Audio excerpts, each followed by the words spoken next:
hope that that fixed it.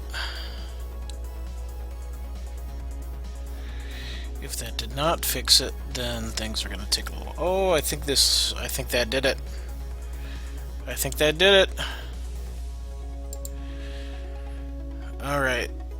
So bear with me a minute here as I try to get things set up, because I did not expect to have to reset my Steam key and have to fix things right at the time I was supposed to go live. So bear with me here just a moment.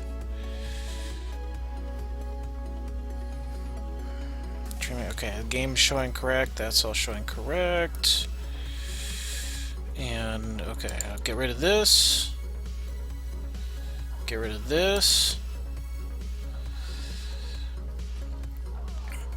Chat's not loading on the stream, but will live. Alright, I'm assuming people can see this, yes?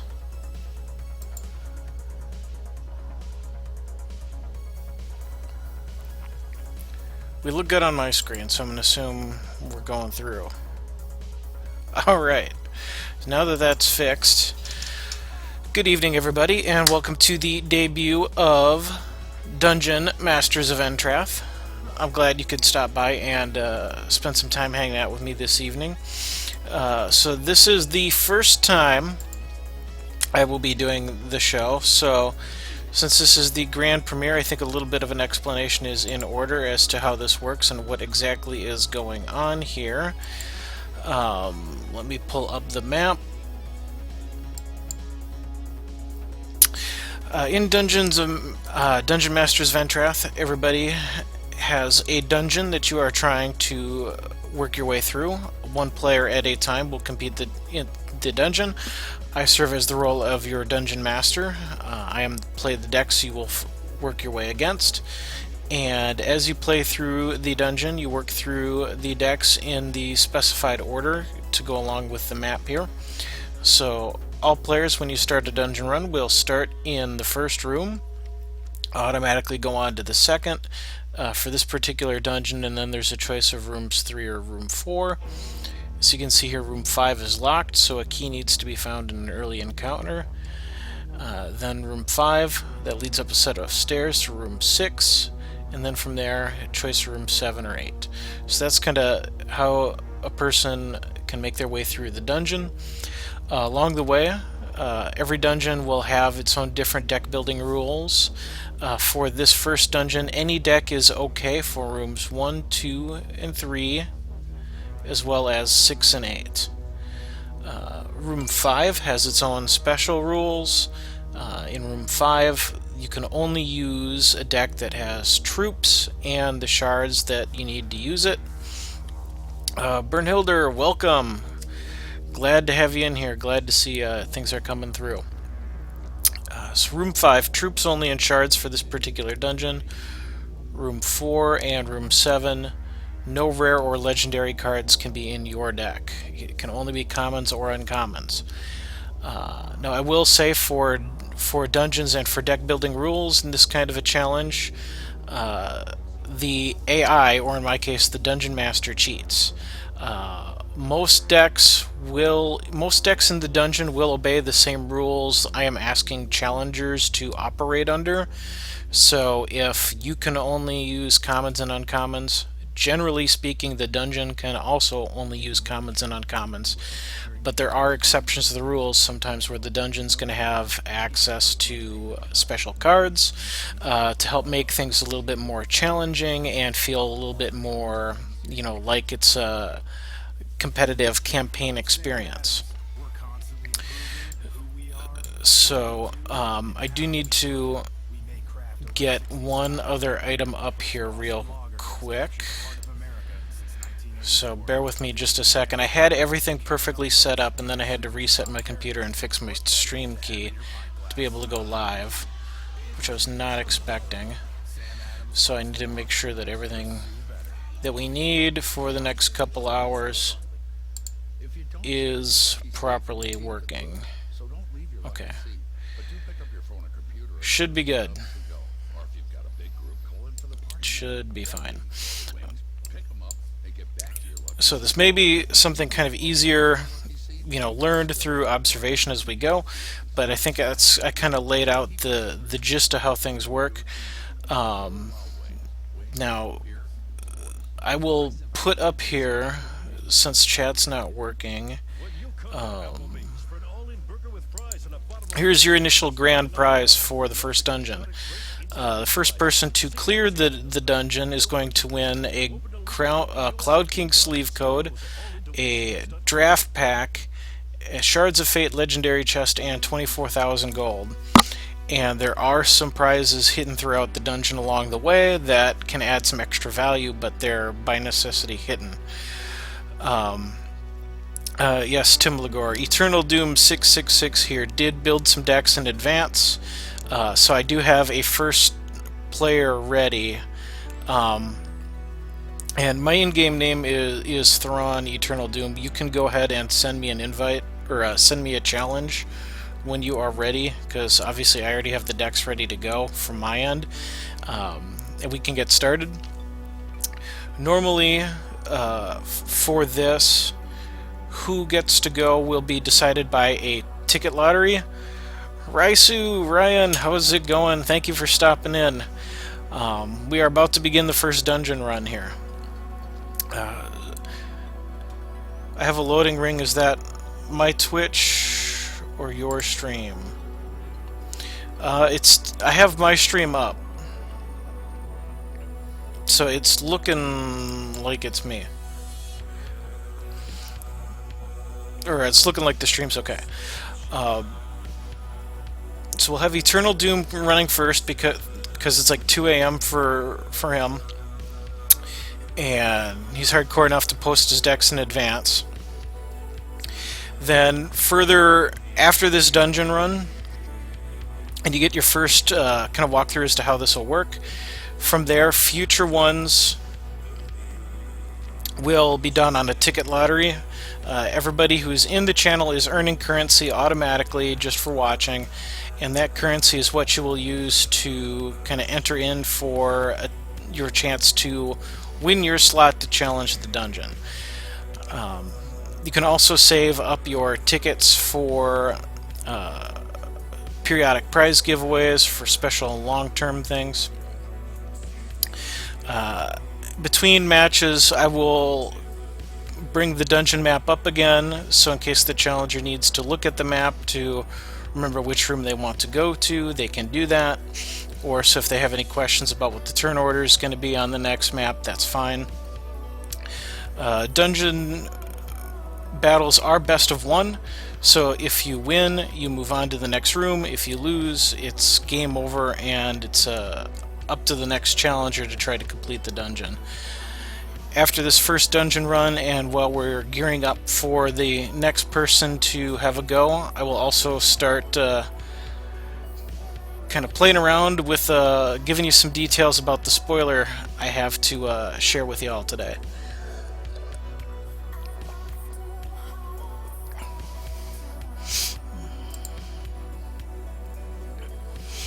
And I'm not sure how long my stream delay is here, but I am ready for you.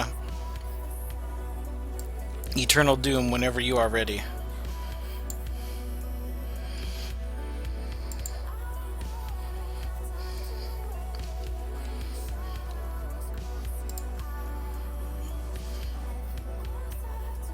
I forget what your in-game name is.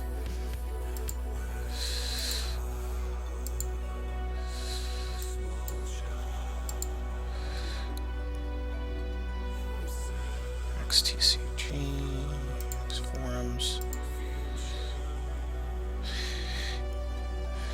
Okay, IGN is SMRAD. Let me try this. /whisper SMRAD. Ready? Alright, so I just sent you a whisper. Alright, then I will challenge. It would be Dungeon 1, Room 1. Send challenge.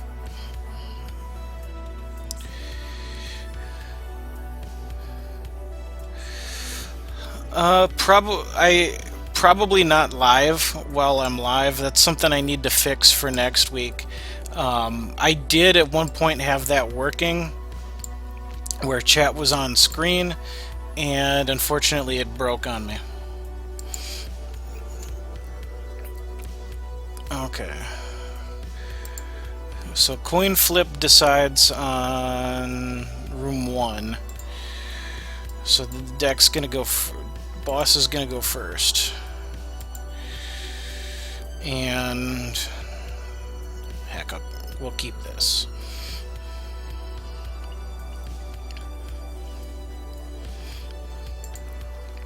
All right. So the dungeon decks are always going to be the same for each room. So this is always the deck for room 1 in this dungeon until somebody clears it. So you can take some notes if there's a fail here. You know what you're going to be getting in for on room 1, because that is consistent. Esmrad's rocking the Shoku Dream here.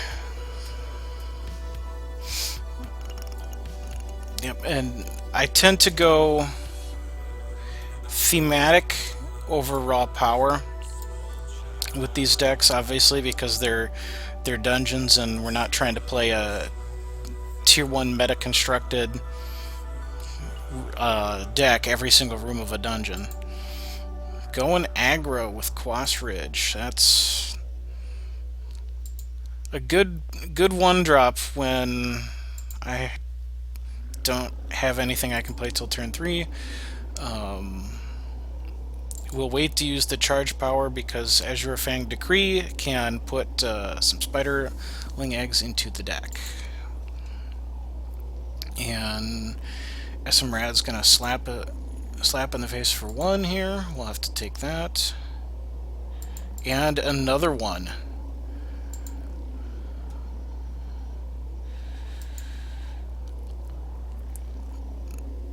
Alright, Azure Fang Decree number 1, go. And go ahead and bury a couple cards.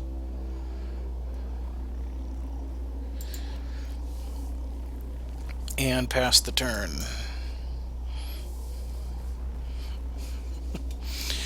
Yeah, spiders tend to be plan B.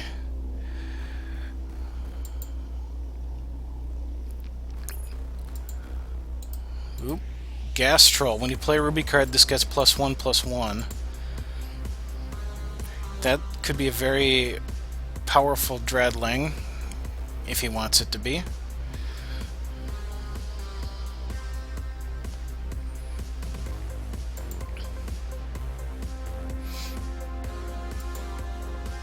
Okay, the Quash Ridges high-five their power over to each other. That's a lot of damage.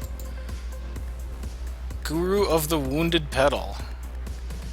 Only play this if 2 or more troops play under your control. This is full 1-drop dream here.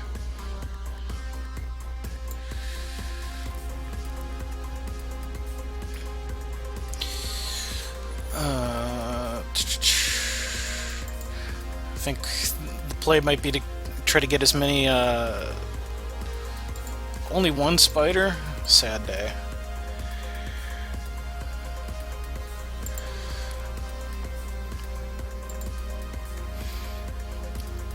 It's looking good for him to clear room number 1. The ripples are way too expensive. That's a 1-drop dream.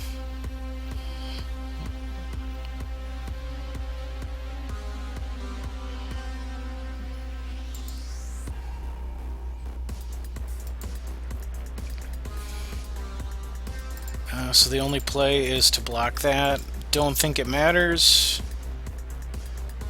Crushing Blow.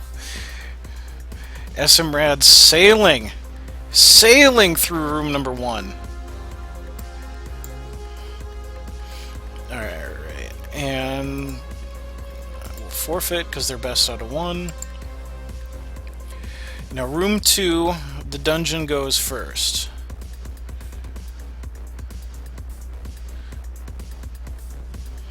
So pull up the map there for a minute.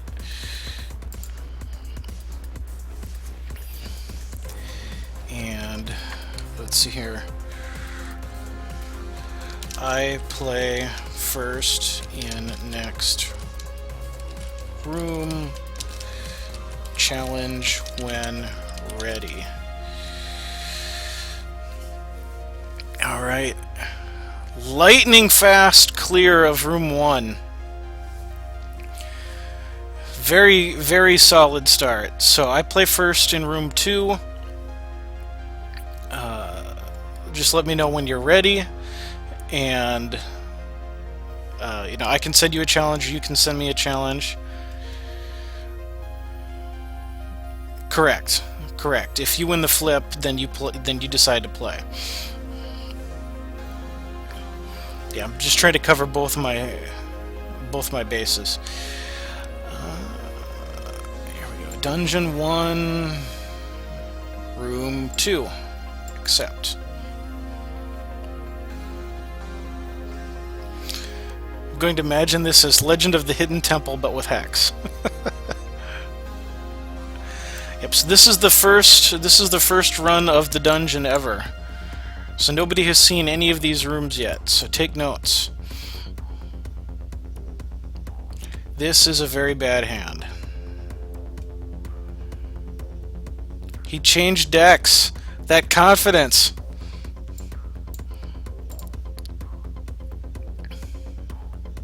Go with this. Had no need to change decks, because you can use any deck you want. SM Rad says, you know what? I crushed your face with the one-drop deck, now let me show you something else. I like it. I like the confidence.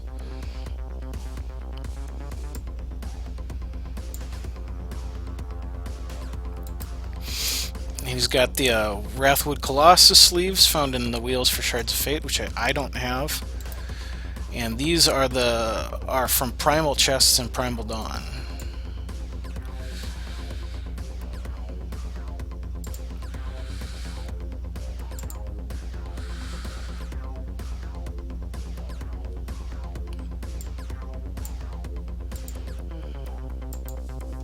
Oops.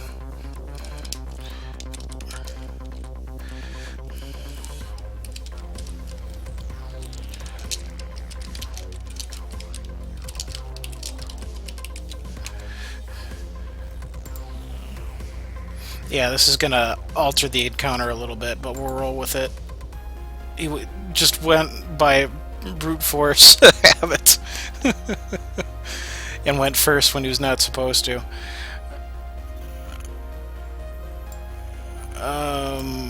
I'm just gonna do this.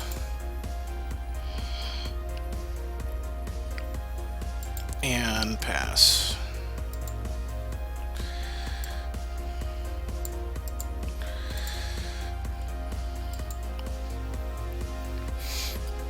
Alright, and this should put things back on the right order-ish.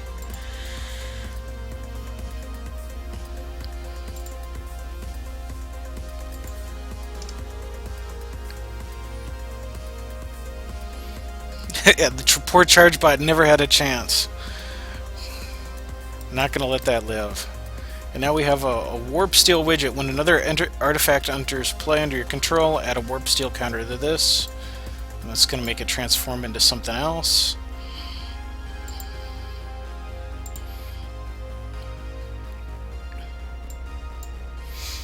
Oh, shards don't help here. Just play a shard past the turn. The Dungeon Master bides his time. Before the sick burns are coming.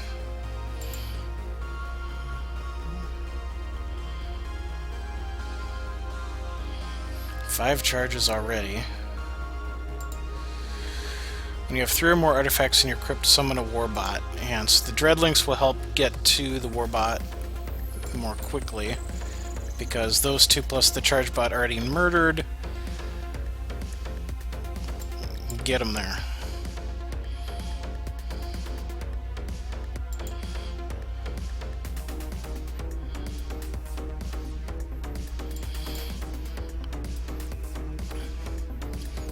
Is this? That's basic. Save that for a bigger threat. Pass the turn.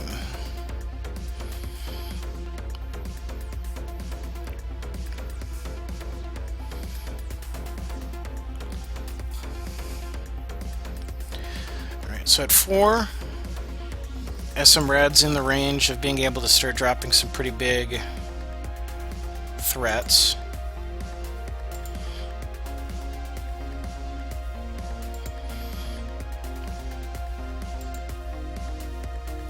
Gets the Warbot out there.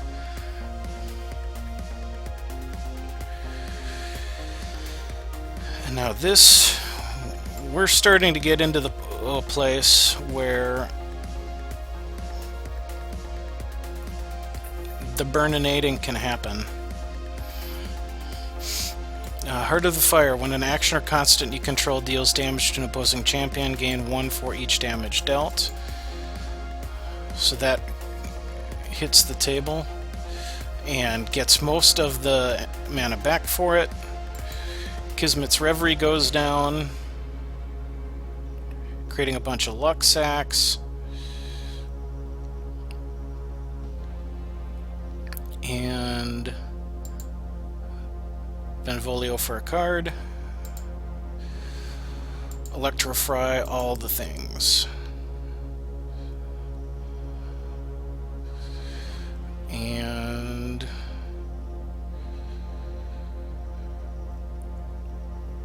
gonna hold that burn to the ground.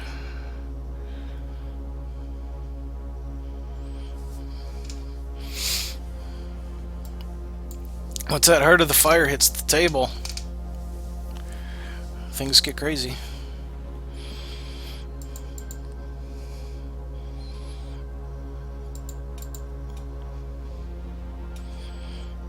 Three Warp Steel widgets,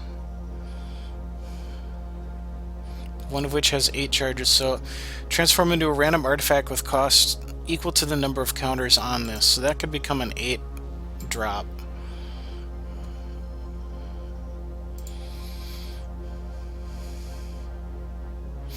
Oh, double Fury Chant.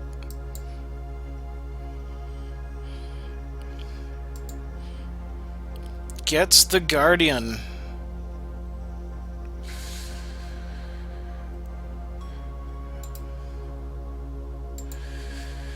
Which is safely out of range.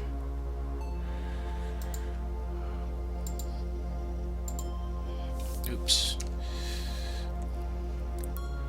Can't be damaged.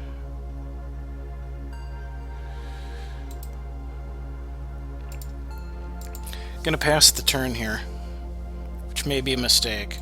This only does 3, so that is not enough to take out the Eternal Guardian. Burn to the ground with the 1 cost X, just short. I probably shouldn't have played the Fury Chant first.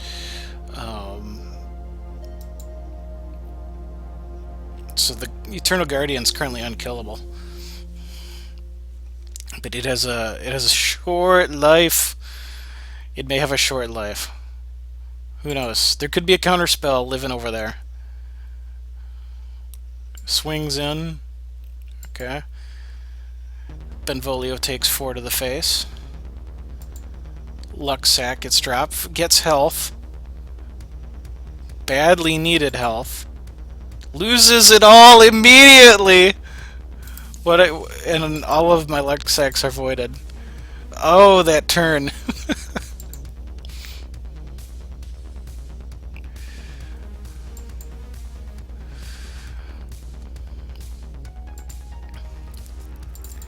Okay, X equals 4 to burninate the Guardian.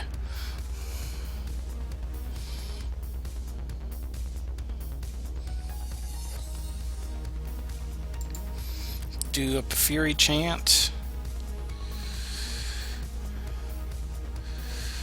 And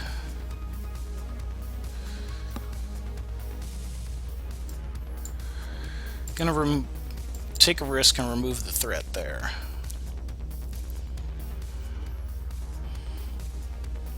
Transmogrifades it. into a pesky dead pipit.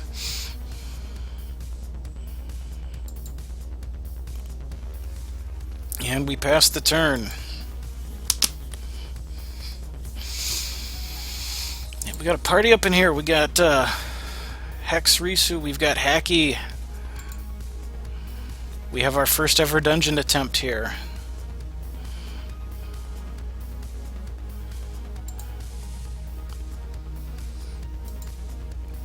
Alright, a couple artifacts coming down.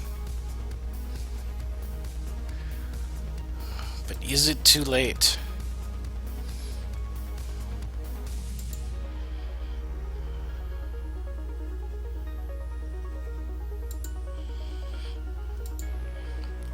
That's 4 damage.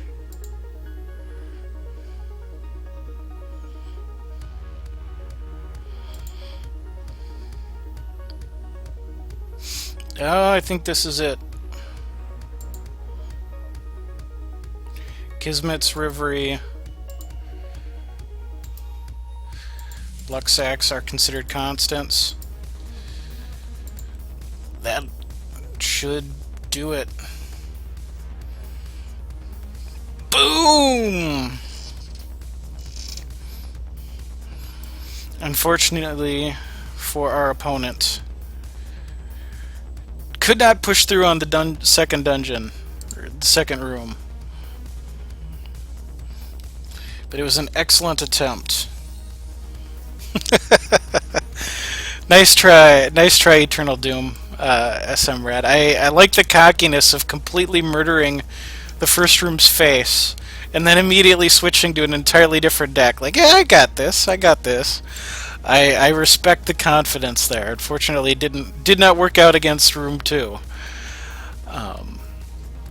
But now what I want to do here, we're going to test this and make sure this works or not.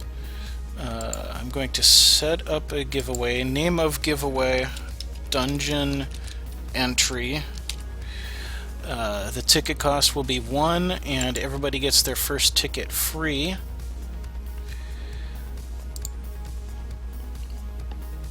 And now let's see if that gets on the stream like I am hoping it should.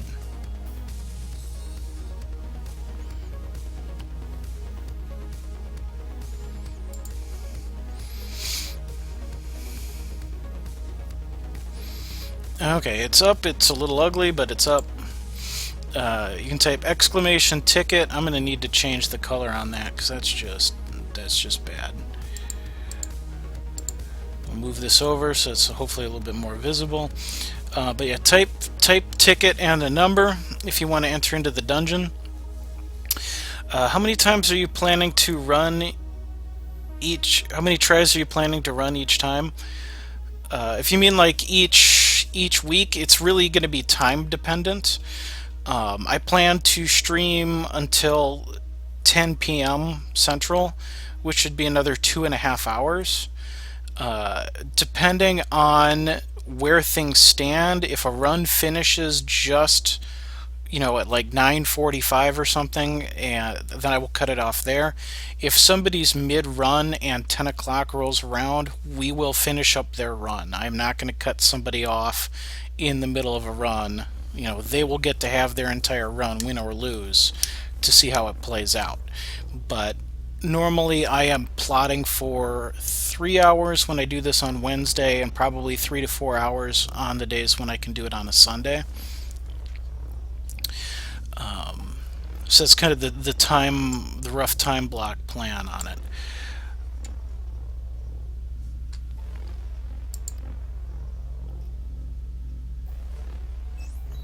And now I'm taking a look at the giveaway because it's currently telling me, I see that in chat folks have typed ticket like you're supposed to, and I'm not seeing any entrance here. What happens if I hit? Yeah, it says nobody has entered yet. What the heck?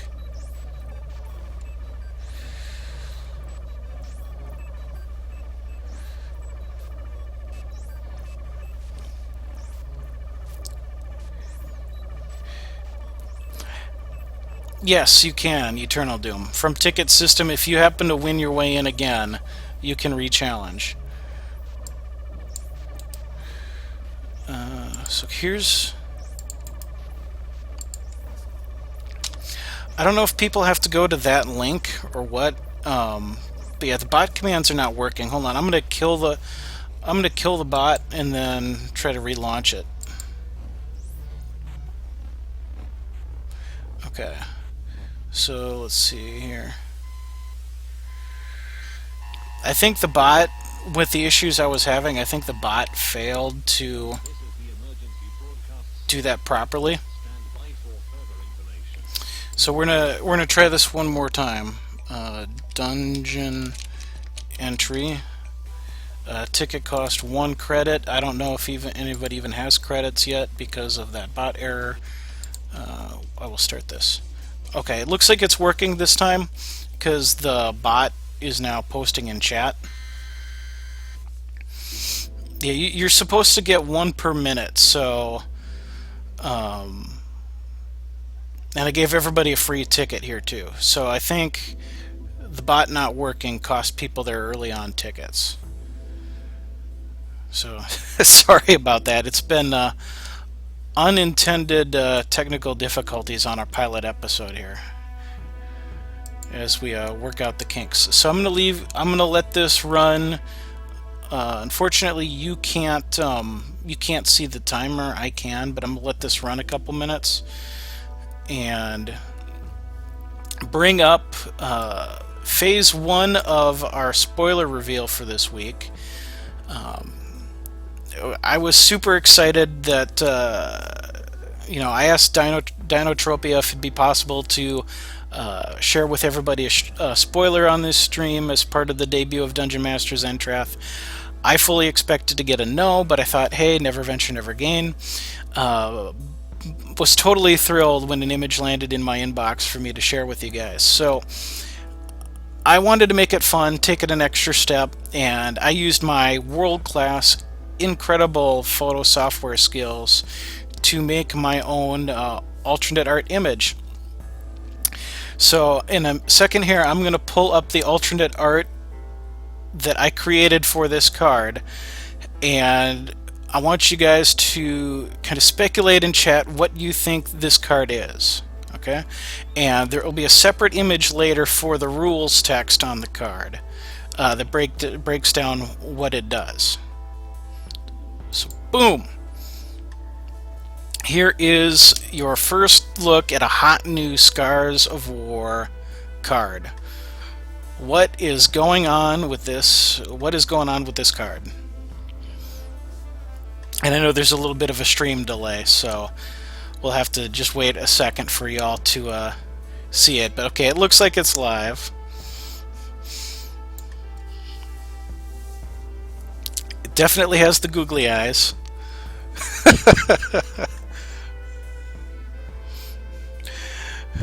I think you should be added to the streamers list right now. Your channel doesn't appear. I'm not. Yeah, I don't know what. I don't know what's required to get on the streamers list on their site. That would be cool. But yeah, so thoughts on what's going on here. Oh, rocks fall. Joaquin's very quick. 1 attack, 4 defense in Japanese. That is correct. Those are the kanji for 1 and 4 in the left and right corners respectively. So you've got that it's a troop. Timbalgore says it's rocks falling. The personified version of Quash Ridge Rebel. Bernhilder, penny equals rarity. It's a common. That you are correct. The penny is the rarity indicator. This is a common card. 3 cost. Yes, I put the threshold there, and then I decided to put a little question mark there, and I didn't want to be overt with the threshold right away. But any thoughts on what the threshold might be? Hi from the overpass. Alright, I'm going to give everybody a couple more seconds to enter in to be the next contestant on the dungeon. And then I will draw a winner. Right now I'm showing Tim Lagore and Bernhilder TCG, each with one ticket in. So right now it would be a coin toss.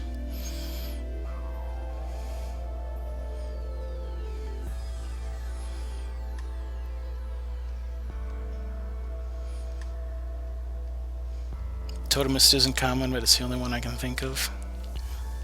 Oh, and I also need to... It does have a threshold. It does have a single threshold of one of the 5 shards. I just obscured it and kind of put a question mark there rather than straight up saying what the threshold is. And I need to update the grand prize properties. Added onto what you already see here is a Heart of Embers rare card. So the prize list grows.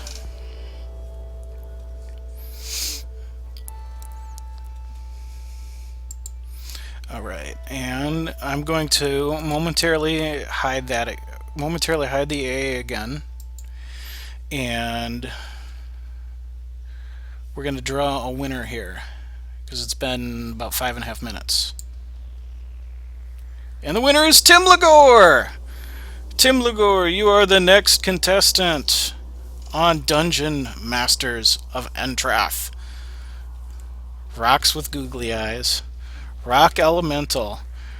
Bernhilder is very, very close. Very, very on the money, and you will find out more soon. Googly Elemental, if only.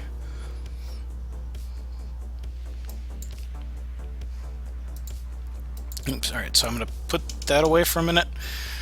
Yeah, you guys have been figuring that out very quickly. That's good. I was worried. I didn't know if it'd be way too easy or if it'd be too obtuse to try to sort that out. Note to self: yes, take notes. Take notes. We need googly-eyed monsters and hacks. And so, Tim Lagore, when you are ready, go ahead and send me a challenge. Is your in-game name also Tim Lagore?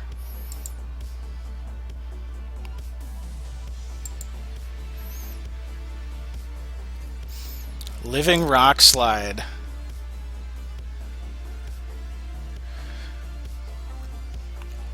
Here's the dungeon map up again for reference. So far, we've seen rooms 1 and room 2. I am Tim Lagore in-game. Okay, / whisper.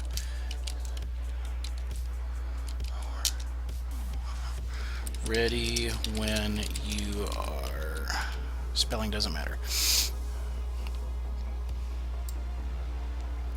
Because I know it's just easier to respond to a whisper for a challenge. Alright, I'm going to try to get both of these up at once.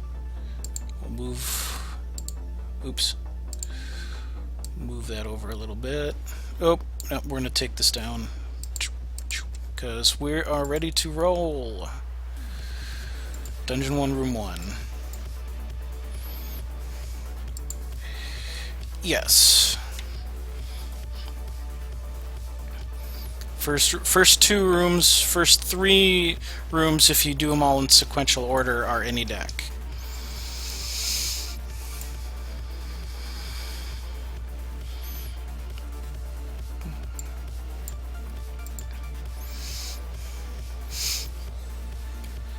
Okay. Go ahead and keep this. We have 4 shards and Azurfang Decree. Ocht, Great Spawn of Othieg, the wonderfully unpronounceable, unique Chaos Touched. and a Splinter of Azathoth. I'll explain those a little more as we get closer to being able to play them. The Splinter is a flying 3/4. Pay 2 to interrupt a card, and if you use it that way, it goes back into the champion's hand. So they still have a shot at playing it again later, but it kind of stalls things out.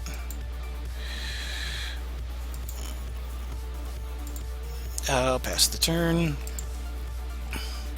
Coin flip decides, so you are fine.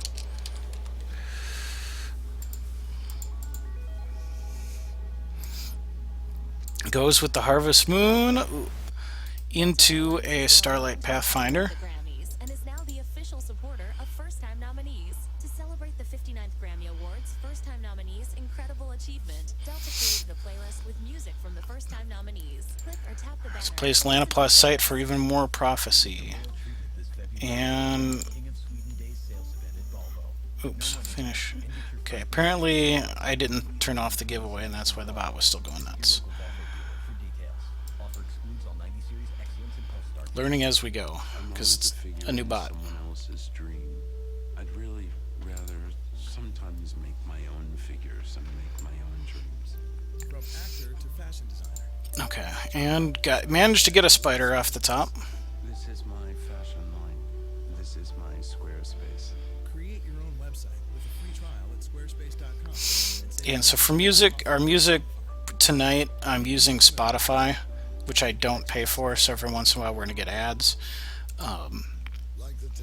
The band playing is Perturbator, spelled P-E-R, I think T-U-R-B-A-T-O-R.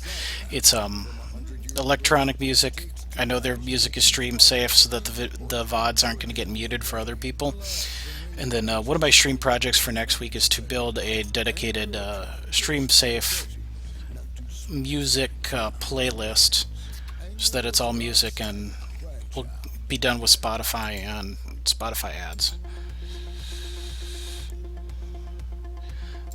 The daisies. The world's evilest plant.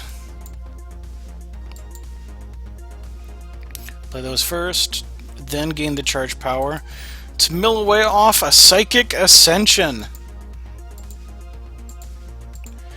And let's go mill off a couple other things. Although Winter Moon is reasonably well positioned against the Chaos Touch deck here, because Winter Moon has the power to put things back into the deck. So what is gone now may not be gone forever. Oh, the Replicating Dream.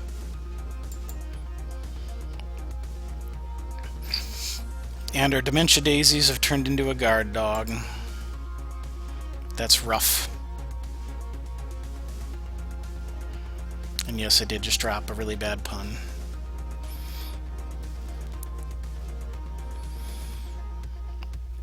Okay, Winter Mooning, the Replicator's Gambit, and the Psychic Ascension back into the deck.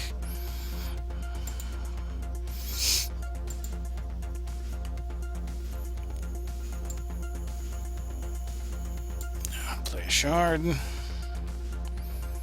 And out comes the Great Spawn. Ugh, the puns. Yeah, or it's a really good pun. It's okay. It's bad. I've killed men for lesser puns.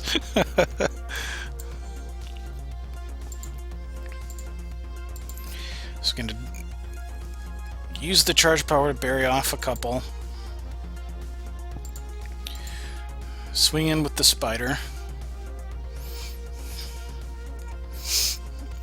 And Great Spawn gets turned into a Vilefang Thurge. Significant downgrade.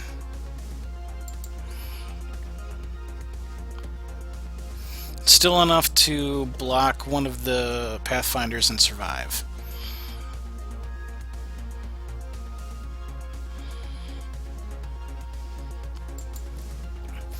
Alright, the Arcane Focus.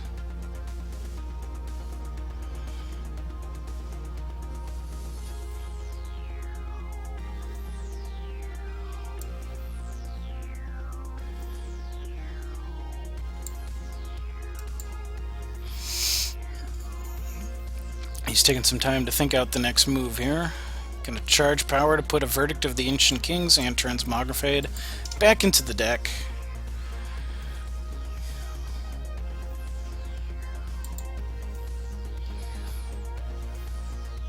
And now probably swing for the hills. Mostly. Guard Dog and Vile Fang will step in here.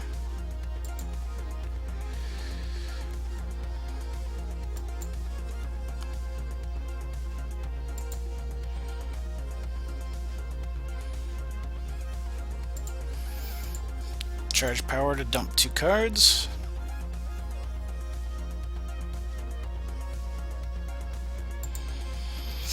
And put out a Bird o' Plenty. If damage would be dealt to this, draw a card for each of the damage dealt instead.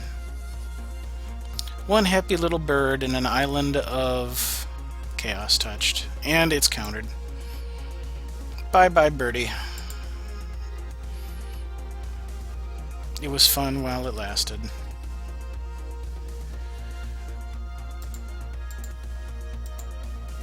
Swing in with the single spider.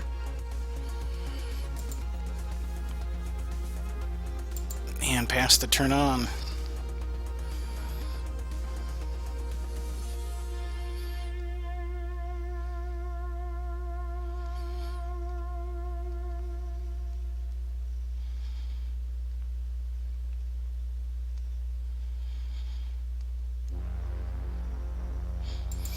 Alright, not playing anything pre-combat, going straight into the attack.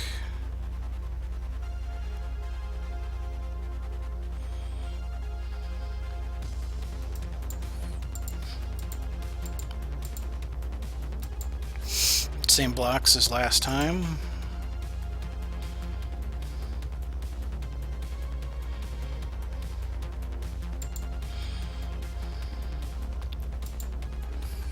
That's probably enough Pathfinders to push through, though. Play out a Splinter.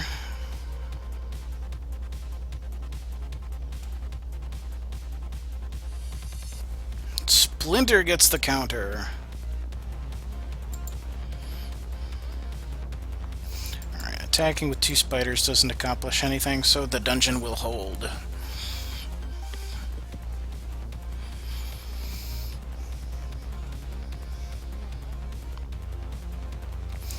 Timlagor at a strong advantage at the moment.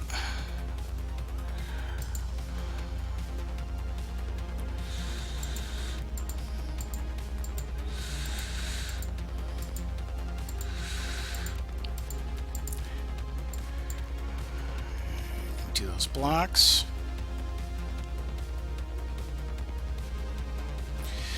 And now would like to sacrifice one of those spiders into the Vile Fang to make him lethal, so that 2 of those Starlight Pathfinders are going to go away. Theoretically. Combat damage gets dealt.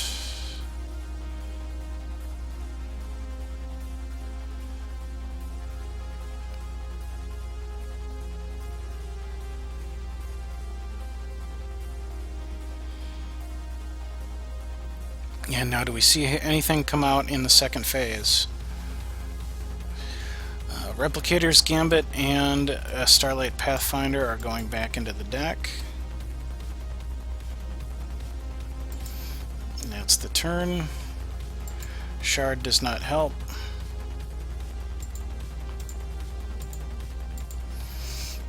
Can only mill a couple cards and stay defensive.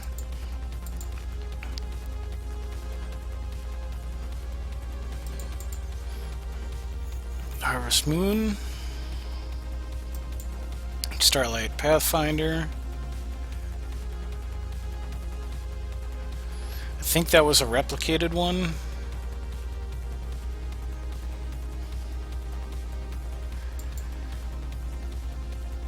Plays the Line of Pause Sight for more prophecy triggers in the deck. Does not swing. Let's see if we can get an Eldritch Dreamer to hit the table.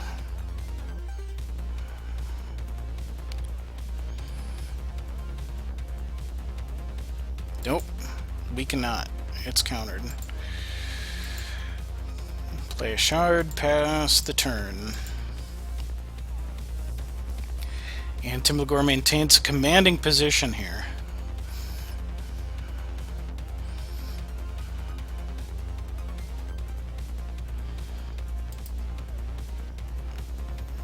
Deploy, gain 4 health. Okay.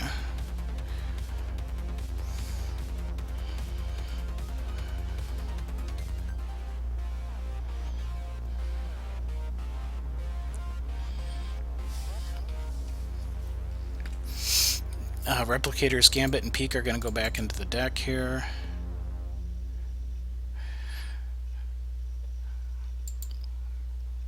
And we'll see what comes. It's tricky. He's in a very solid position, but I also don't want to say too much about what's in this deck to, you know, the Dungeon Master does not want to give away all the secrets about what's in every single deck, so sometimes that limits my commentary on what I'm able to say about what's going on in here. But, oh, another shard, the Flood. The Flood. But the dungeon never concedes. You gotta win. But looking very good for Timlagor here to clear room number 1. Out when a mass polymorph Dingler.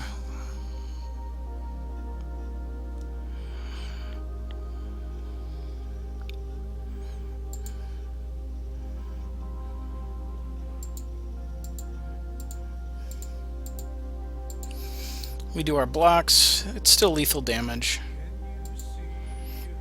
And Timlagor successfully defeats room number 1.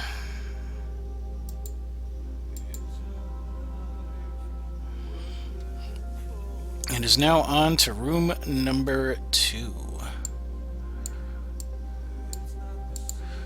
And I'll take a moment to bring up the map again while I wait for the challenge. On room 2, yes, Timlagor, on room 2 you let me go first. It's one of only 2 rooms in the dungeon where the dungeon deck always goes first.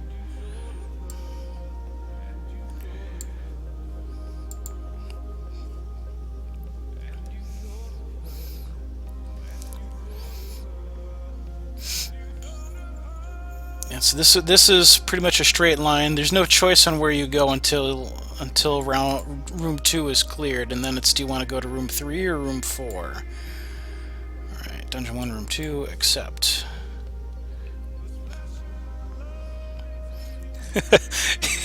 I'll draw it out so people have time to prepare their decks. That's not a bad strategy, actually. Although if other people don't have decks, those of you who do have ready decks are going to have an easier time winning the ticket raffle to get back in. 2 Heart of Fires and a Fury Chant. This is definitely a keep. Oh, he autopiloted. He did the same thing.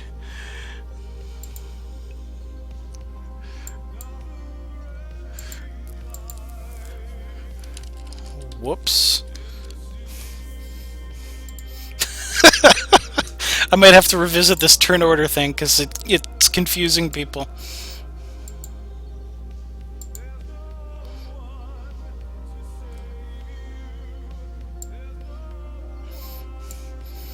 Made some prep in a hurry, but I'm sideboard.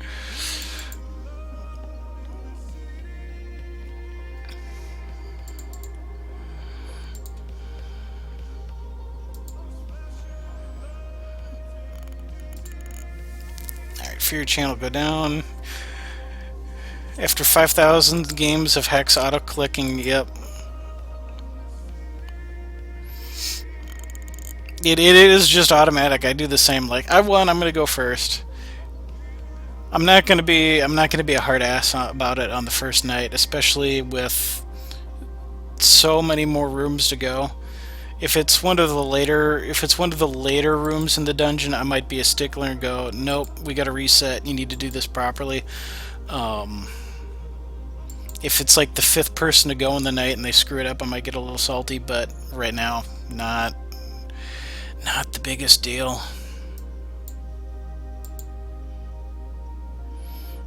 You have a blocker. Oh no.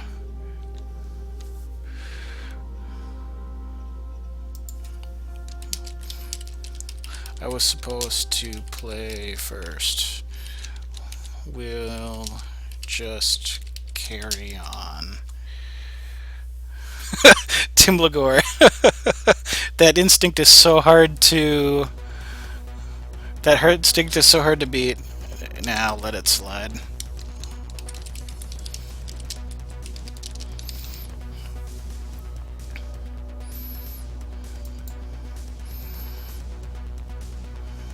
PV with the Ranger. Yeah, that Venom Ranger deck. And we're gonna just rage fire that. Well, we can.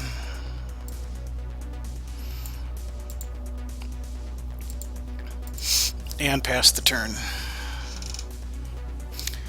A DM with compassion? Lunacy! Where are the rocks? Winds of Change. Ooh, that was quick preparation. Destroy all constants. Gain 2 health for each constant destroyed that way. Very quick response to what he saw happening here.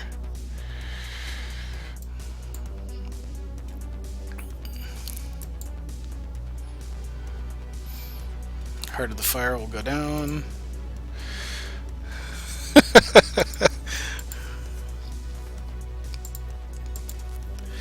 Nice, quick reaction.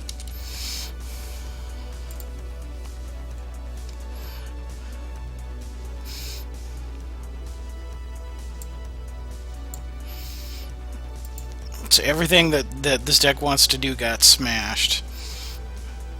And once again, Pathfinder's in control. That was a very smart sideboard. Oh, look, it's a deck that likes constants. I'm going to bring in a card that wants to destroy all the constants.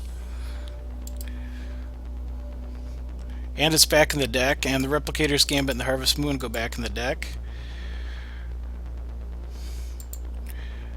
Oh, definitely. Eternal Doom, you may have another shot yet. We'll see how the timing runs. I'm planning on rolling for 2 more hours. Heart of Fire, number 2, and pass the turn. Except we're kind of out of gas right now.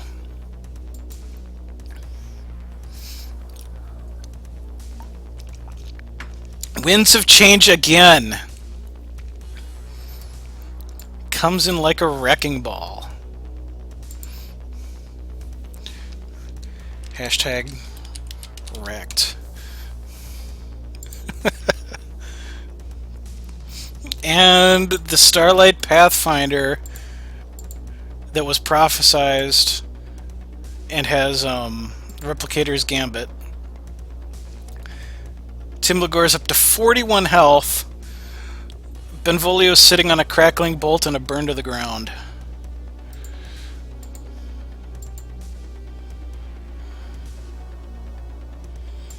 Gonna pass the turn. One an opening hand and another about turn 3. Well, that's very helpful. Well, he's got the answer for this room. Gonna eat all of that.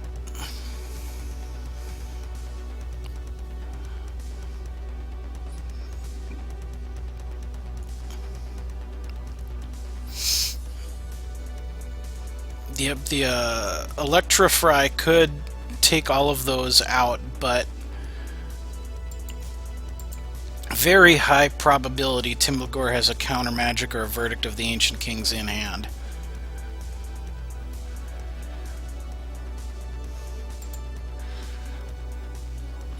And I would be surprised if anything had been played to dip that count below 3.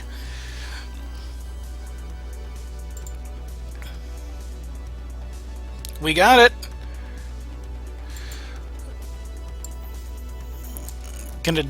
Gonna play it, but it's gonna get countered. Guaranteed.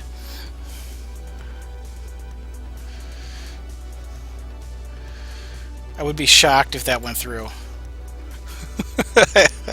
Yep, it did get the verdict treatment. And we're just gonna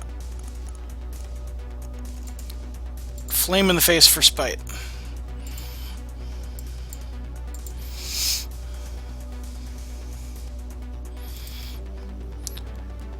When you play this, draw a card, deploy, summon 6 replicas of this. Found the one, again, that has the Replicator's Gambit on it. And all of the Pathfinders.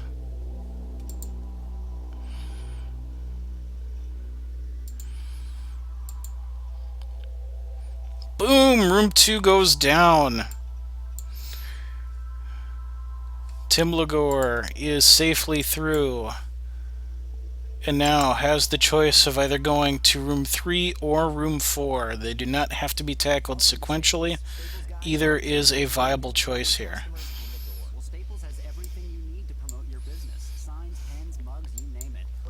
Brutal. Very efficient.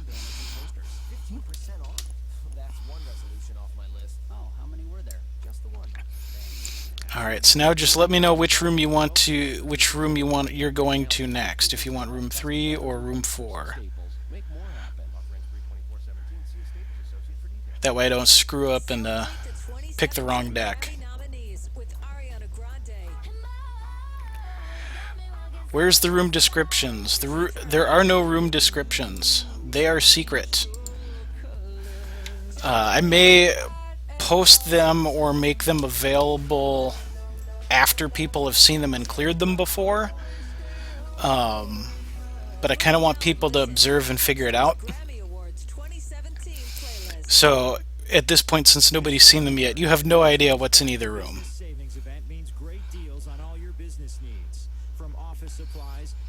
Jumping to 4. Alright. 4 it is.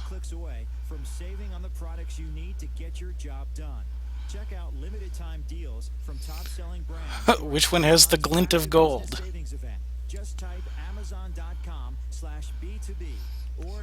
Going with the no legendaries. Room 4, yep. 4 has no rares or legendaries. You can use any deck for room 3. You have to use a deck with no rares or legendaries for room 4.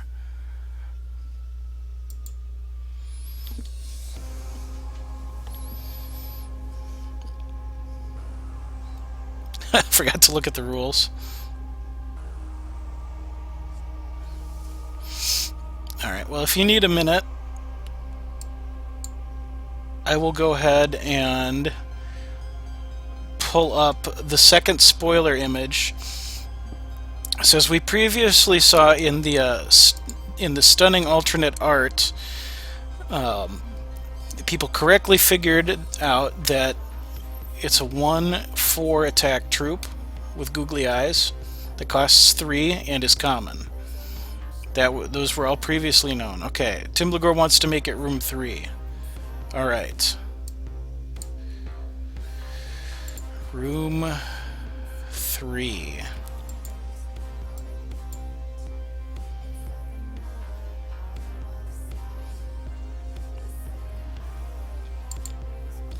And Challenger goes first on room 3. So Timblagor's instinct will serve him well here. My other deck is rock, and I'm not overly confident.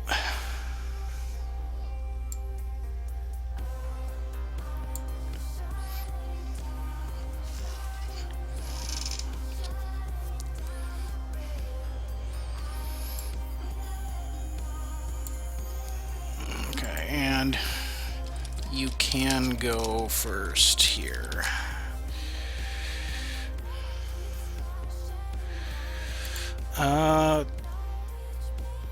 This is not the perfect hand, but I'm gonna keep.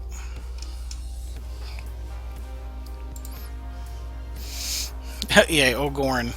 Yes, but it's a weird Gorn. 3 hierarchs. But those require 2 Saph. And there's only 1 Sapphire in this hand. Well, there can be 2. And that is super happy to see, because now this can be cracked for a Sapphire.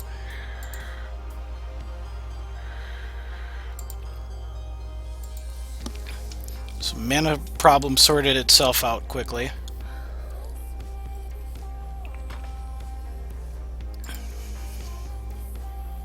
He's going to Chlorophylia.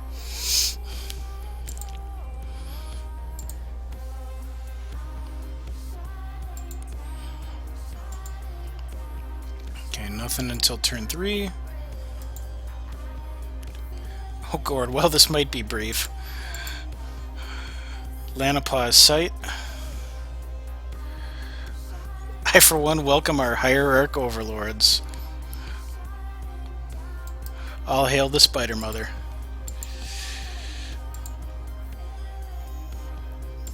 This is when he sees Gorn, probably not expecting this is the direction it's going to go.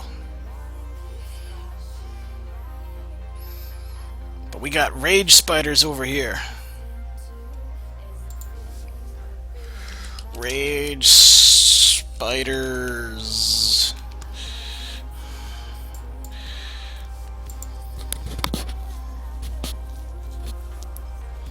Transmogged into a Howling Plains Alpha.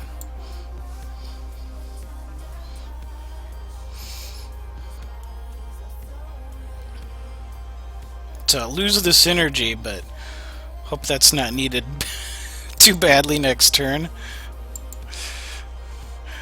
Yeah, it hurt things a little bit.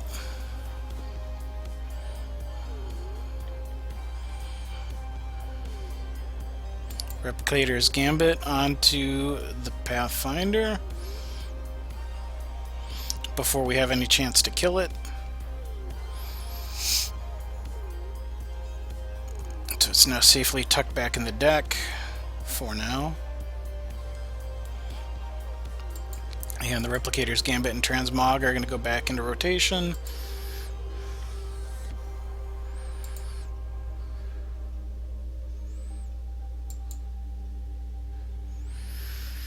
Yes, significantly less frightening when there's no Valor on it. And it doesn't give me one. It just is a, it's just a thing. It is, oh, it's not extended art. Psych. Well, put out another one.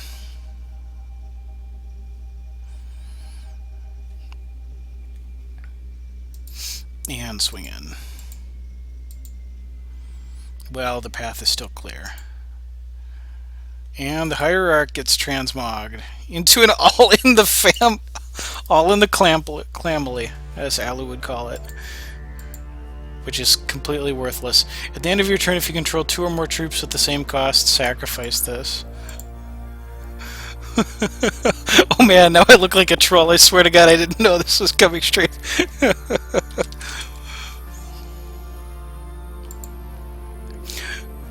Hope that's not dude. Yep, just wreck the deck.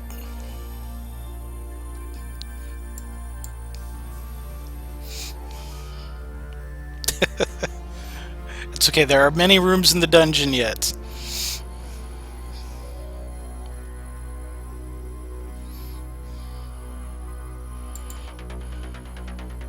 And the special Pathfinder.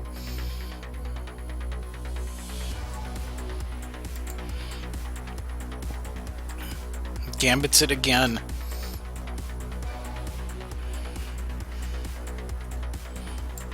Prophecy trigger. The triple hierarch dream is dead. It is so dead. It's dead before it could ever begin to take off the ground.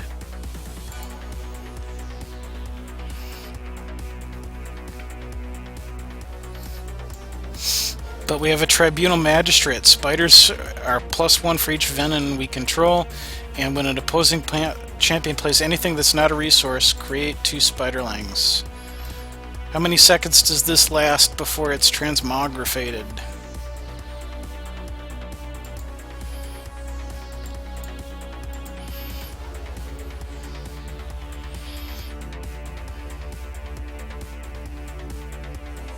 Immediately!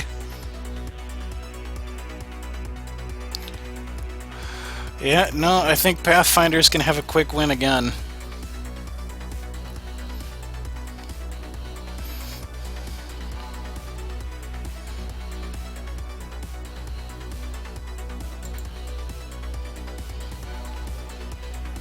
Oof, all of the Pathfinders. This is gonna be a quickie.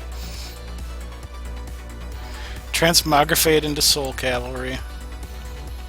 If only. So we're just gonna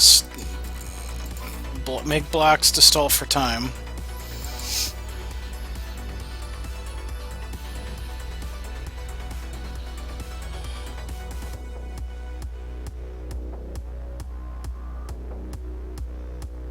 And more gambits. All of the gambit.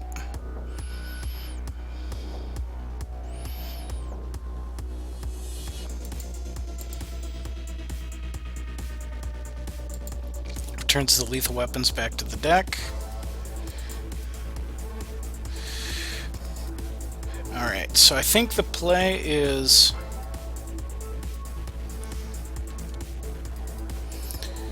Chronic Madness first to bait out a counter. And then Azurfang Decree.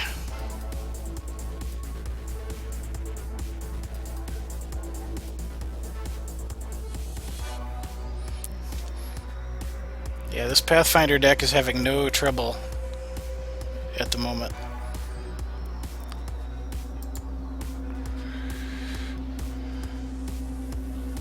I swear I didn't know that it was coming straight back or bringing a friend. There's the counter. Expected. And now the Azurfang.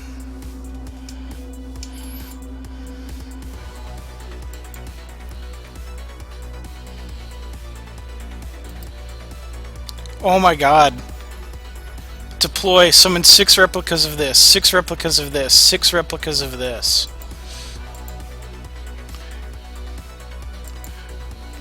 The Doom.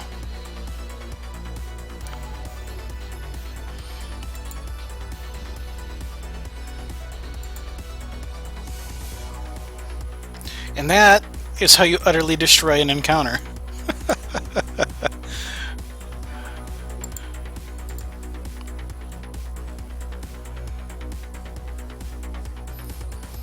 Milling could be good against that, but Winter Moon puts it right back in there. So Tim Lagore, I have some good news for you, and I have some bad news for you. The bad news is that the key you needed to get into room 5 was not in room 3. So you do have to play room 4. The good news is you just cleared a bonus room. And for that, win or lose this encounter, you have won yourself an Evo pack. So I'm going to write you down Evo pack for Tim Lagore. And the room 3 is now sealed off, so I'm going to need to update the image later with an X through it. The order for everybody is now 1, 2, 4, where the key is 5 and on, because that was a one-off room, which Tim Lagore has won. So congrats on taking home an Evo pack for destroying your way through three decks. Now for room 4, the coin flip decides who goes first, and this is the deck where you need to have no rare or legendary cards. Yep. So yeah, at this point you're gonna need to switch. You're gonna need to switch out. Do you need some time to prep something, or do you have a deck ready? I'm gonna throw up this AA again for a second. Find out how much time you need, because I might pull up the second image here.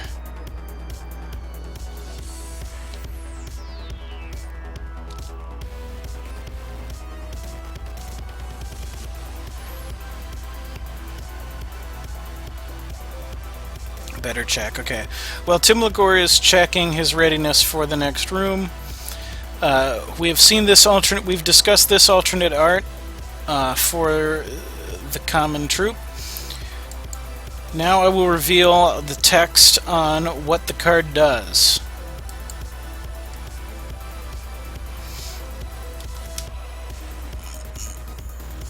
Alright, Tim Lagore is good. I'm going to leave this image up for a second while he sends me a challenge.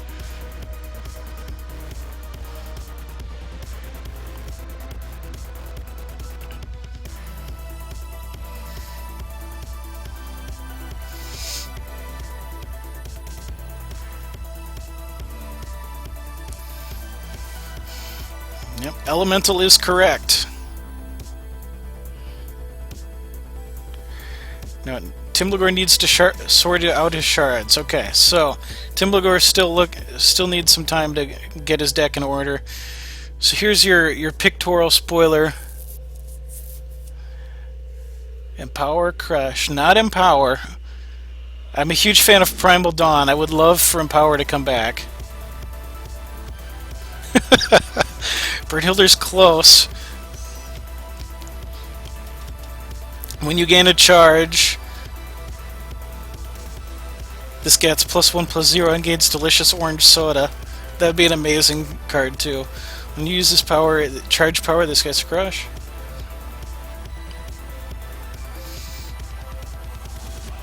I'm just Super Saiyan.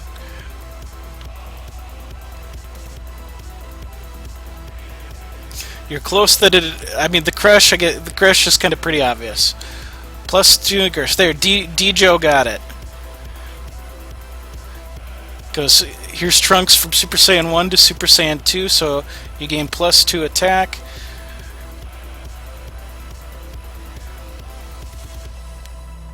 All right. So you guys got it figured out. You ready to see the actual card? Well, you're gonna have to wait because Tim Lagore sent me a challenge. Room 4. I will put up the actual card after this match.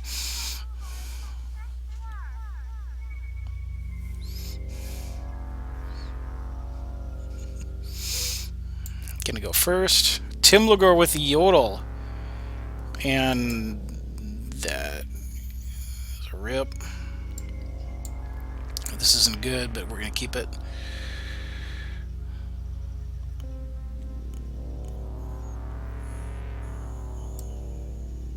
Just not a very good starting hand.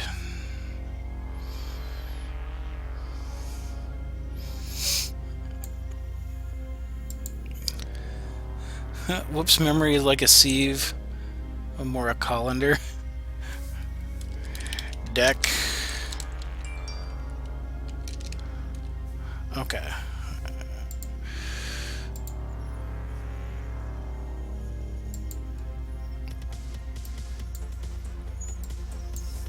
Yep, this one is coin flip.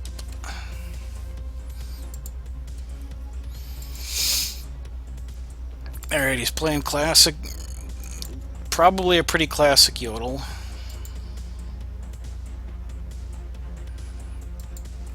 No turn 2 play here, but turn 3 the Stink Troll can come down. Yeah, Sagebrush is Prophecy. The next troop in your deck gets +1/+1. And then Stink Troll here is going to be the next play. Another troop you control gets Crush as a one-shot, and troops you control that have Crush get +1/+0.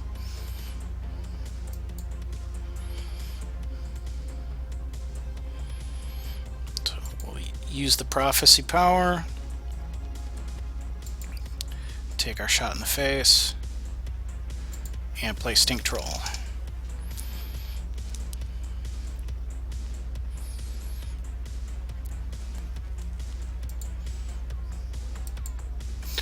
What do you see in our future? Bad dog.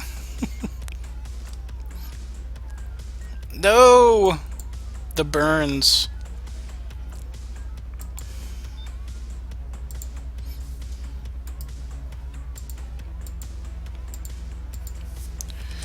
Stink Troll just wanted to give you a hug.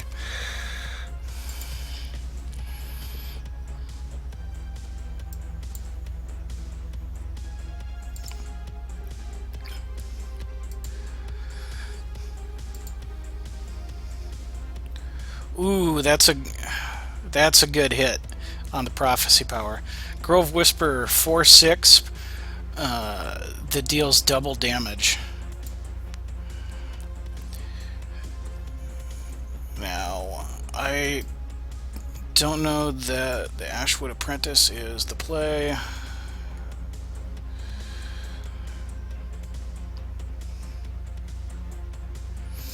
I'm going to go ahead and throw it down for some board presence. The Ashwoods can be super nice. There's almost a combat trick with some staying power to stop a block you don't want to have in combat, and empowered they become 6/4s that stop 2 troops from being able to attack.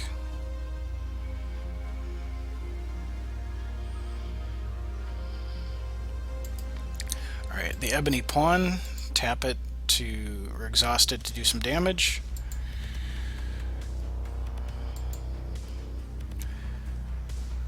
Now, this Deathcry, choose when at random. This deals 3 damage to each opposing champion, or search your deck with a troop of Darkspire in its name. We'll accept the trade there.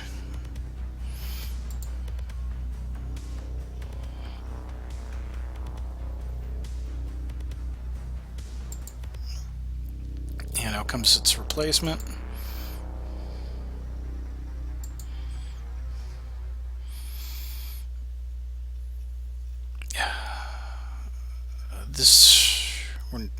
We're not curving out as well as we'd usually like. Kind of just pop that.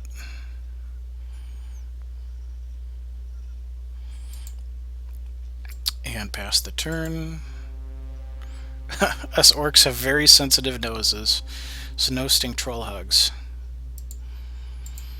Another use of Yodel for 2, for 4.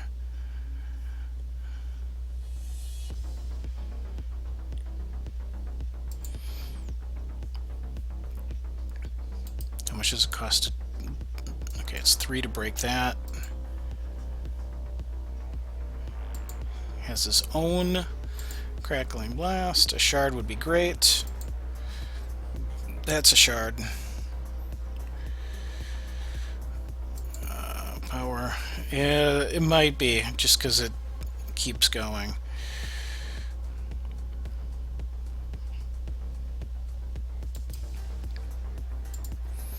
And I want the double damage dealing Grove Whisperer on the board first.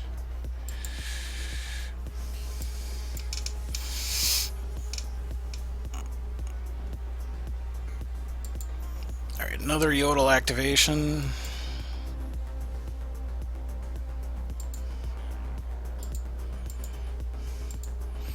Can't let...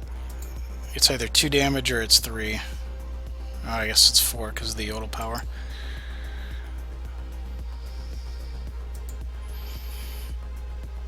Boom! He gets through room 4. Defeated.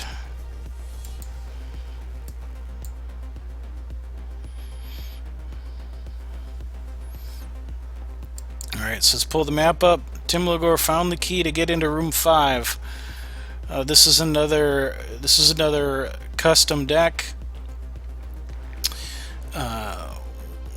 The only cards that you can have in your deck are troops and the shards you need to make them playable for room 5. And then it goes back to anything you like for room 6 and 8. And room 7 is another no rare legendary troops. Alright. Okay, shards and troops, better give me a minute. Okay. So while he's doing that, you guys had things figured out. Here is the actual spoiler. Rock Slider. 3 cost, single ruby threshold, elemental, 1/4, When you gain a charge, this gets +2 attack and crush this turn. And it does not say once per turn. Which leads me to believe if you've got other cards with it that can help you get multiple charges in a single turn, that you could get that crush effect or that +2 attack power more than once. So you play a shard, it's a 3/4. You play another card that allows you to get another charge. If I'm reading this correctly, it becomes a 5/4 crush at that point. I think it's probably too slow for constructed. I don't think it's gonna make an impact there. It is a card I would like to try to make some use out of in like a draft or an Evo. It's because that 4 defense, that's a nice backside to it for some survivability. And you have the ability to try to make it better.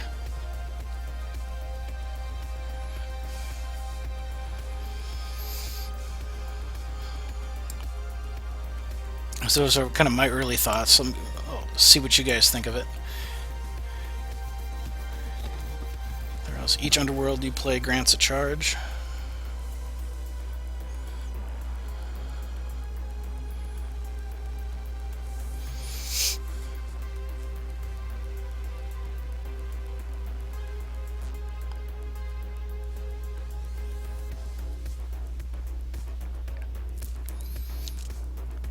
He's kind of got he's got this whole crackly energiness, holding all the different rocks together.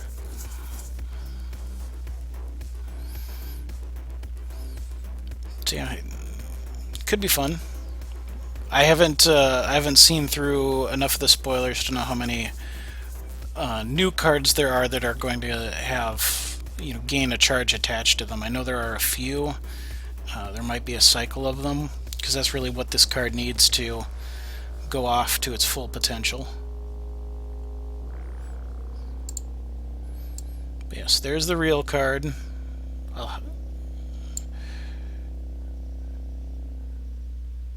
And here's my alternate art. I don't know. I think they're pretty close. I think the art's very, very similar.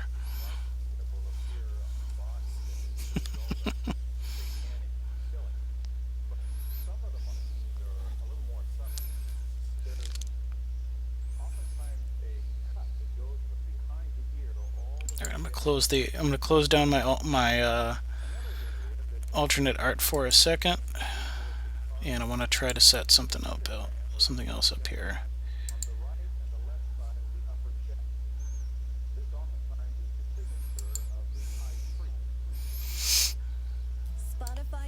So I think somebody said rock slide as soon as that first picture came up. I'm like, well, yeah, you're right there.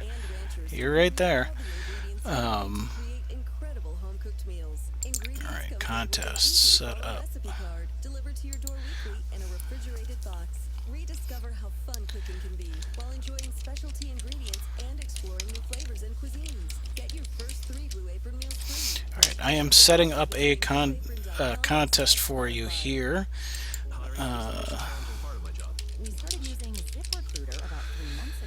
So bear with me as I'm typing up some things. Why the coin represents a common? I'm not American, I don't know. Yeah, exactly. Brynhilder has it right. A penny is the cheapest denomination of American currency. It's 1 cent. So it was to kind of indicate cheapness.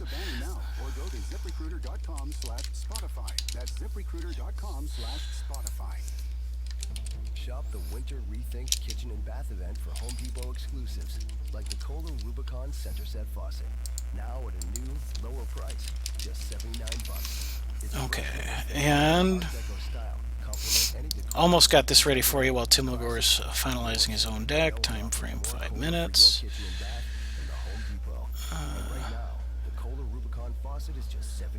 Min, I will say the min is 1.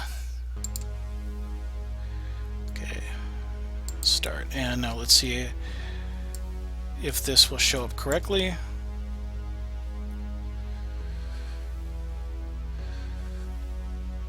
Oh, that didn't come up how I wanted it to.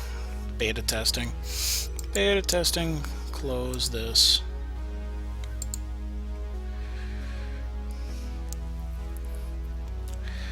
Yeah, I closed. That wasn't. I was going to do for the entire dungeon. How far? So I just got to quickly redo this again.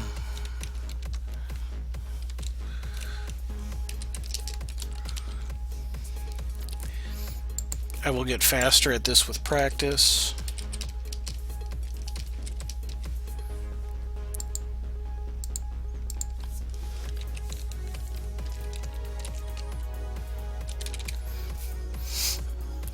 Okay, time frame 5 minutes.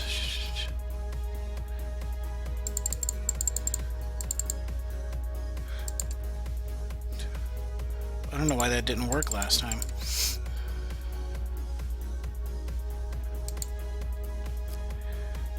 There we go. That's how it's supposed to look. And now I'm supposed to, I thought I had an overlay. Yep, here we go.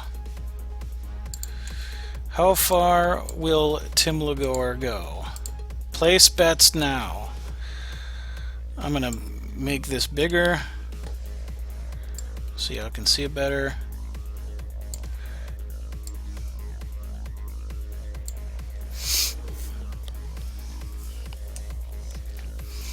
While he's fixing up his deck, I'm gonna move this boiler here. It's the first time I've run one of these, so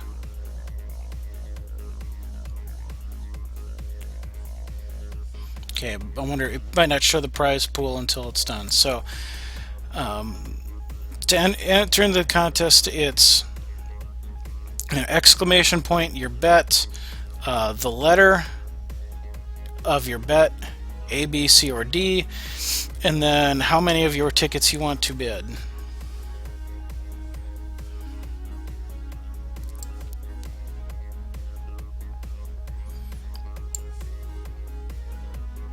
And I'm not sure why it's not showing that people have entered, so I'm going to handwrite down a couple things too.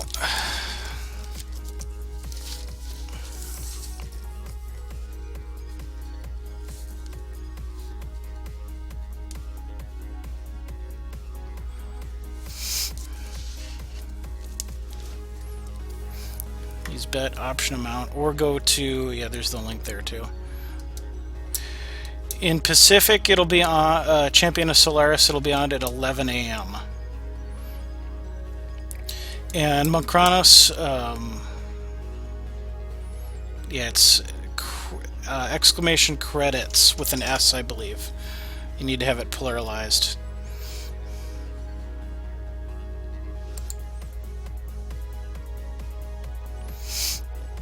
Yeah, it looks, I'm only showing one entrant right now. Yeah, it looks like bet has to be lowercase, not uppercase. There's still 2.5 minutes to get in on it, and I'll keep an eye on that.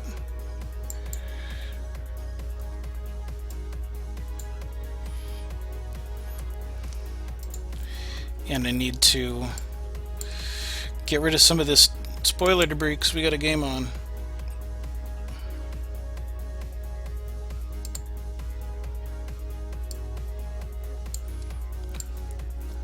Gonna move that over there for now. And dungeon map says he goes first.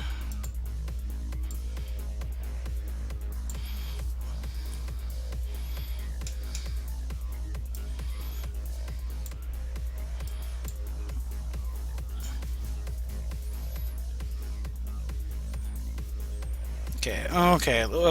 It gives. I like that. The bot gives confirmation your bet was placed.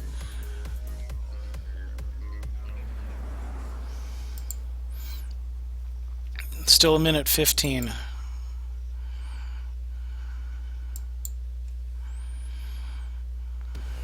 Center in. Okay, so it's here, pack one, or turn one.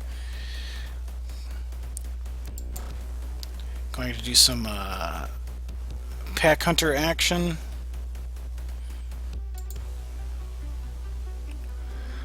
Well, this looks like a hand.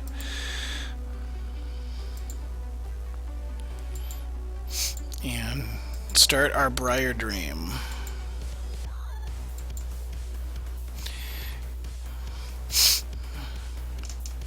Tim Lagore with a Kagulichu build.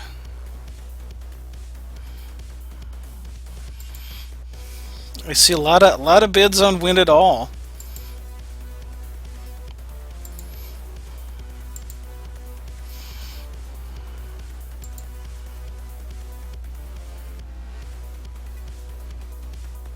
Pack Hunter plus Jank bot. Dreams of my liking. That would be a nice combo. It's now closed. Stay tuned for the results. Well, shenanigans. Hail Kismet. Uh-oh.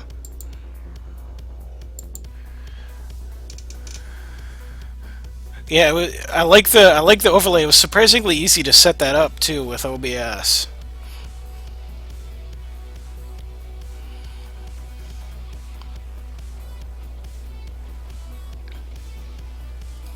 So the bids are closed. It looks like most people have him going all the way. I'm going to turn that off for now. Briar Legion is slow in this meta.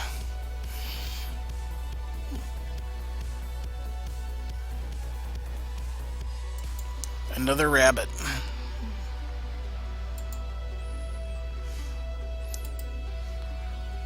How do you get that right away?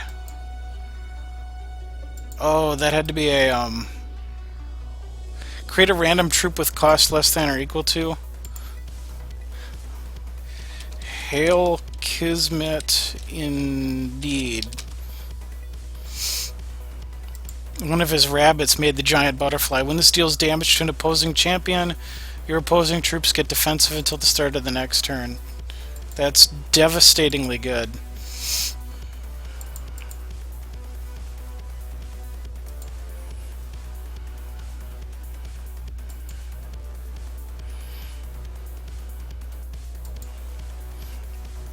I think he's just going to sail through here.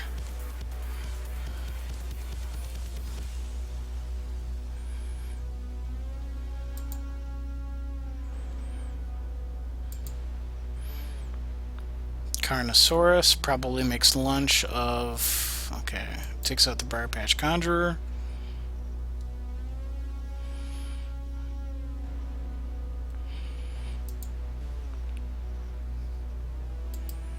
Underworld Crusader. That is a god hand. I was not ready.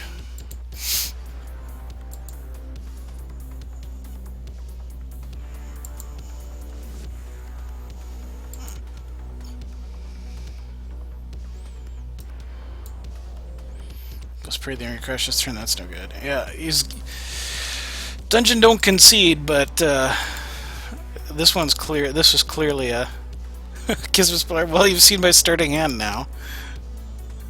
Karn was a draw. Dang, I got wrecked. Gonna have to start making some of these harder for y'all. And he pulls a Fenteo. Doesn't even need it.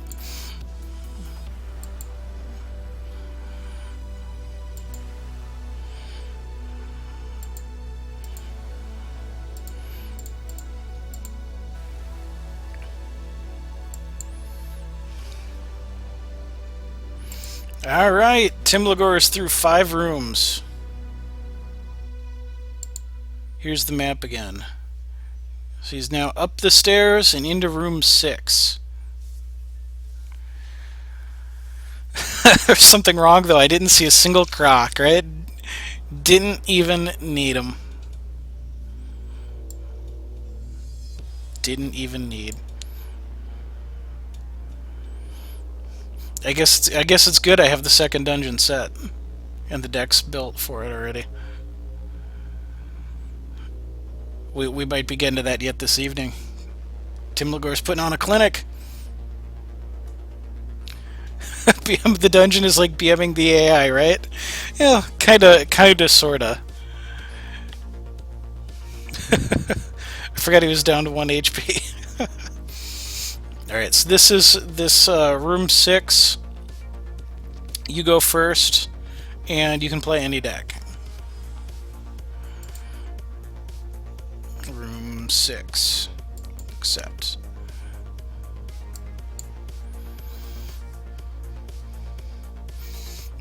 Okay, Coyote Party is over in room 3.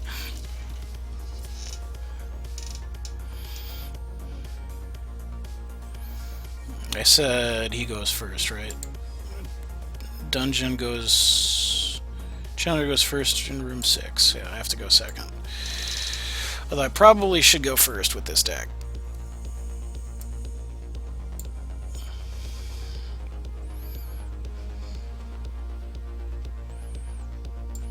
We shall keep. And this deck is all about prayers to our Lord and Savior Kismet, or RN Jesus, whichever you prefer.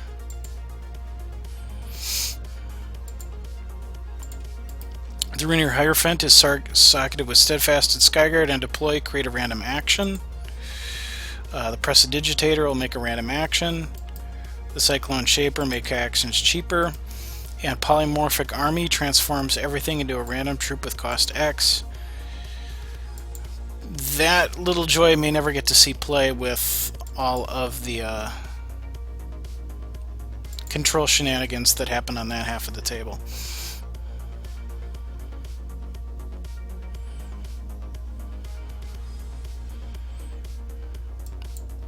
Alright, Tim Lagore casts Peak.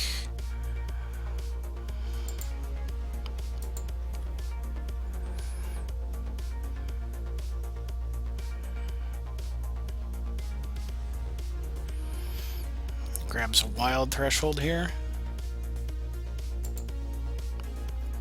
And starts getting the Prophecy triggers going.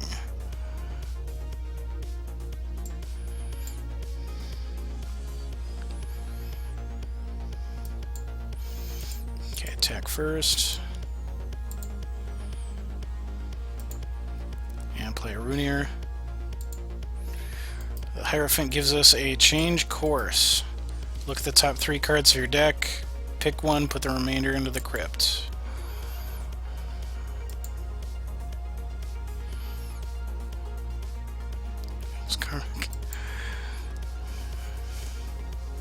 Yep, my turn to get to play with some rabbits.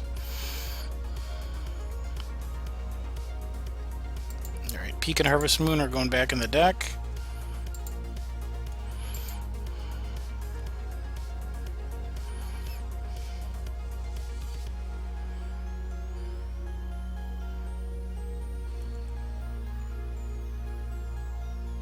You did catch that he's in Starlight Pathfinder, right? Yeah, he's played this deck several times.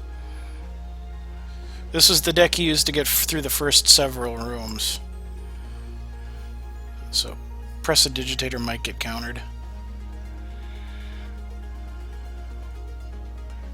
Nope, it's allowed to hit. And it gives us a Pack Hunters.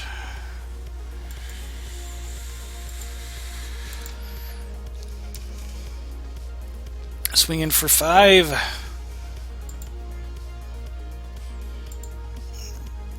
And pass the turn over. Okay. Pathfinder with a deploy, gain 4 health.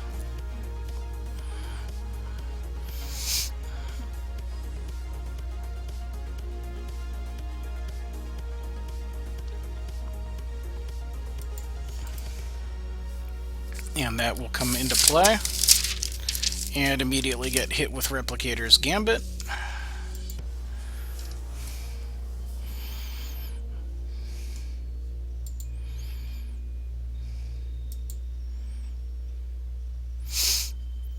Okay. Shard, no. At 4 resources, what is Spotify is proud to welcome our newest sponsor, most efficient? Blue Apron partners with sustainable farms, fisheries, and ranchers to bring you all the ingredients you need to create incredible home-cooked meals. Ingredients come paired with an easy-to-follow recipe card, delivered to your door weekly in a refrigerated box. Rediscover I think how fun cooking can be. throw down another Preston. And exploring new flavors and cuisines. Get your first 3 Blue Apron meals And free, plus free maybe shipping by visiting save that halt. blueapron.com/Spotify. This is Jeff. Hi. Jeff has a few things in life he isn't sure about, like how to ask out Joanna. I'm just trying to work out the best way to do it. But one thing Jeff does know is that the experts at nerdwallet.com make finding the right credit cards easy. Using your preferences, nerdwallet.com searches through over 1,700 credit cards. We'll end the Find ones turn that here. are best. By the way, who are you? Me. And how are you following me? Last chance to play without being countered is true. I may have been a mistake not to play the pack count. Hunter's there, and there's the prophecy, which there are no counters to. We started using ZipRecruiter about 3 months ago. One click and my job was posted to 200 plus job boards, all Okay. the top sites. All of the candidates came to my dashboard, and it's easy to Fifth compare them. shard. Believe the number of great applicants we got. I don't know how we hired before ZipRecruiter. Find the best candidates with ZipRecruiter, where your job is just one click away from 200 plus job sites. And right now you can And we're going to press a digitator. Their work is done. Let's turn you into a 5-drop. That's ZipRecruiter.com/Spotify. Angel of Dawn.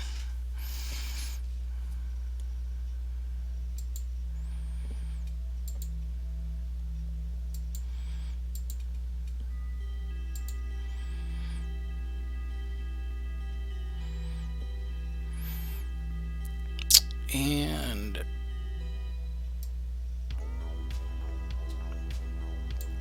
throw down another Might Singer, which Tim Legore will attempt to counter, and we're going to halt that thanks to our Prestidigitator.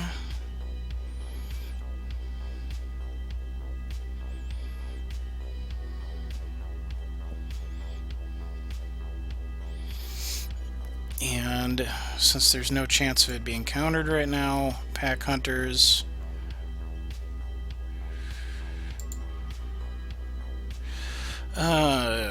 Reese's, Bunnies, more Prestidigitators, Forbidden Tome Seeker. Seems like it's going to be too slow to be helpful at this point.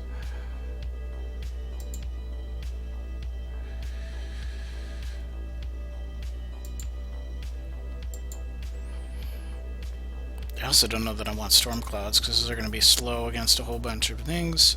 Saber, yo, thanks for stopping in, joining the shenanigans. I'm going to make more bunnies and pass the turnover here. So Saber, I know you're primarily a Xbox with me. This game is Hex Shards of Fate, which is a PC trading card game, and right now I have people trying to fight their way through a dungeon of decks I have designed for cash and prices. White Singer is always a good card to have more of. That is also true. Threshold is so close to being met. Ooh, cheeky. Replicator's Gambit going back in the deck.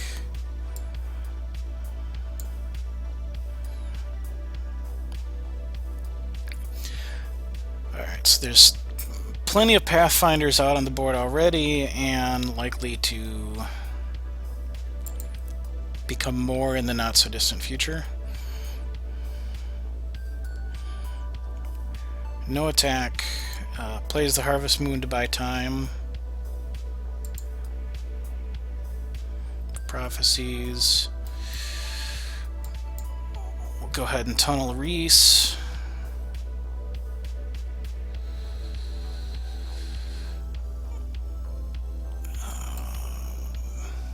I can't do Cyclone Shaper because of the double threshold. I don't think that attacking in with the bunny is the right call right now.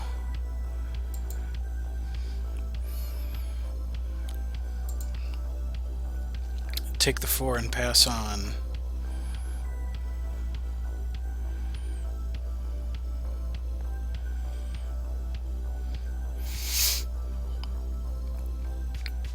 So Tim Lagore is going to be at 8 resources.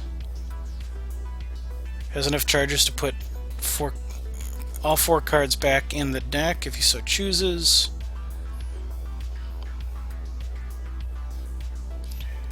Change course opponent's end of turn. The Mass Poly Dingler. That's annoying.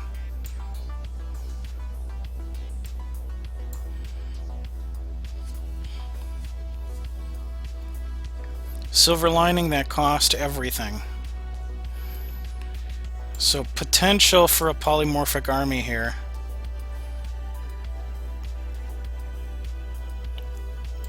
That didn't hit Reese. Reese is still safely underground and not turned into a lowly dingler.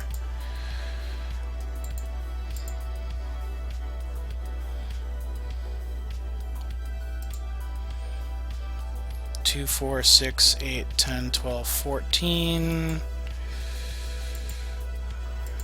Let that all slide.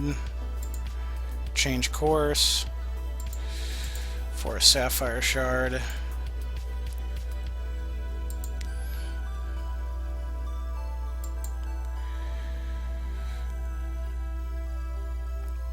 And now we go all in on random 5 drops. Kismet, please!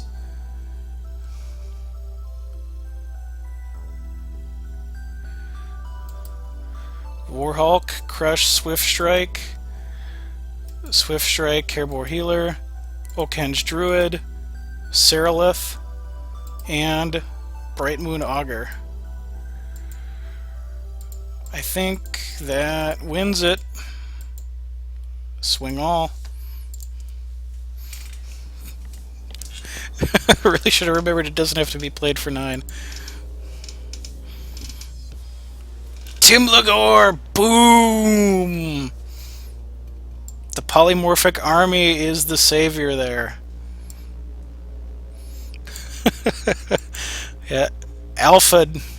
I was able to I did not have the double threshold I needed there to play the polymorphic army until I played Change Course to find that Sapphire. And then you did not have any mana up for a counter, so I was able to go all in and then switch. So let's go to, here's the dungeon map again. That was room 6. So lose room 6 was the winner.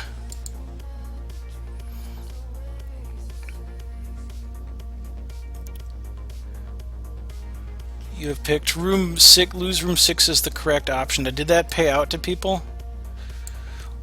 1 winners will split 31 credits and winnings. F5 shooter, yay, winning credits. You had a very good run, Tim Lagore. You made it very deep in. You hit room 6 and you got through the bonus encounter of room 3. So you had a good run. It's now 9 o'clock, so definitely have enough time for one more person for sure. Maybe a 2 depending on how far they go. To have a shot at it.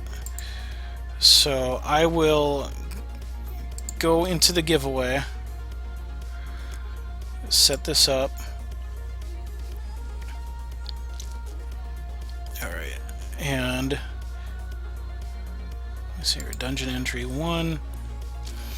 Since this is the first week, I'm going to make it real cheap again. A ticket is just one.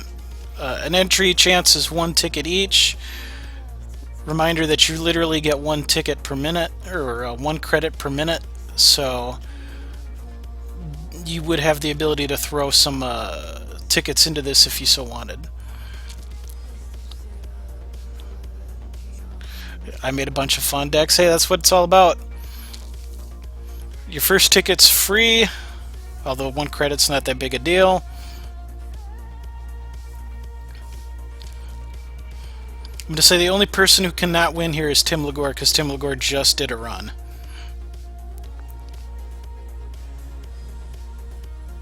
Gotta try the free ticket though. I'm gonna laugh if you hit the 1 ticket dream.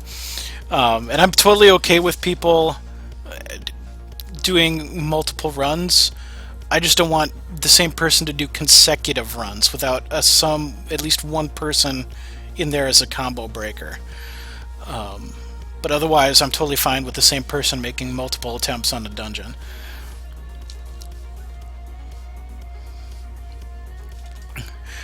Try to use all the tickets and go, my turn. Wasn't going to enter, but free ticket. Yeah. Won't always be a free ticket, but since this is pilot day, we keep the prices low and some tickets free. And there was something I was going to pull up here. Again, oh yeah, that's right. I need to go into the grand prize, update the grand prize, and added to that is going to be one Psionic Flame. I pre-made myself a list so that I could just add one up. Can you pull up the spoiler up? We picked the new challenger. Yeah, yes. Here, this is the spoiler card again. Well, giving people some time to enter.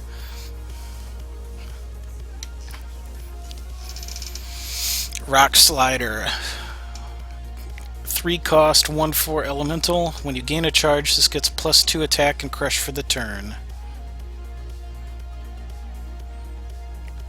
Always loom with I can use all my tickets on this one. You could Cappy, because this one, or Hacky, because this one is.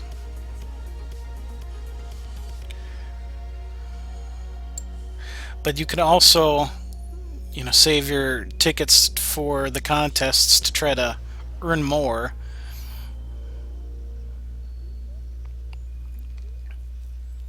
Yeah, this has a distinct lack of googly eyes. Have to contact Hex's art department about that.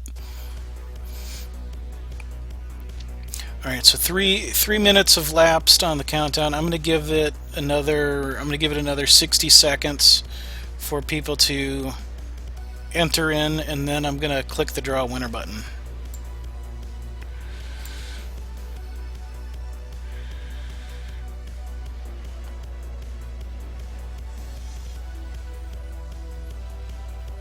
It's the cap and the other people entering that affects the price, not the cost per ticket. Yeah, ticket costs are going to be different for future streams, but for Premiere Day, we're talking pretty free. All right, 5, 4, 3, 2, 1, and put that guy away for a second. And draw winner. Bernhilder TCG. You are the winner.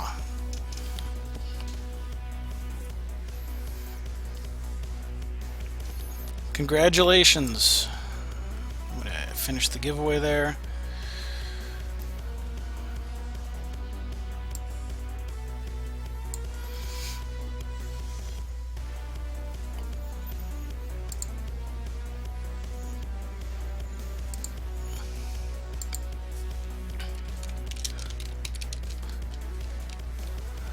And can't wait to embarrass yourself. While you are getting things ready, I am going to set up the next bid contest for this run. BRYNHILDR.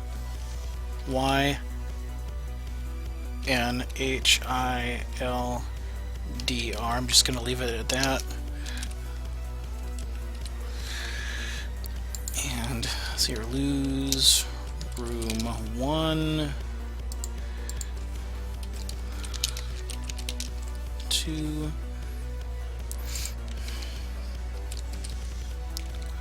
I'm typing loose. I can't type today. Alright, if your decks are set, go ahead and send me a challenge. My in-game name is Thrawn. I'm just trying to wrap up the next contest here. Actually, I'm going to make so there's not option overload. Oops. 4, 5, 6,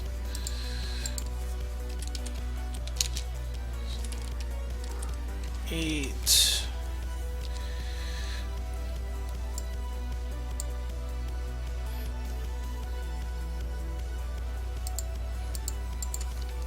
Win it all. And start that up. Alright, how will Brunhilde do? Challenge. Dungeon 1, Room 1. Send challenge.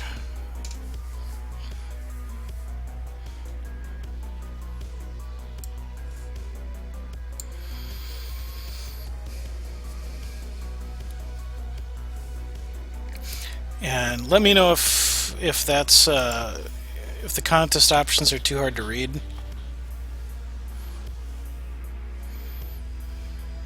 Or too small. And it is rather particular about the nomenclature.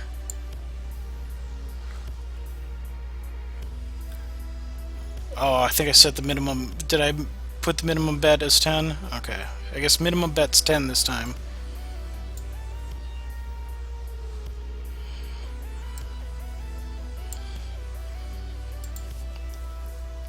One credit per minute, so I guess it's a minimum bid of 10 if you wish to partake. And Chronic Madness right away.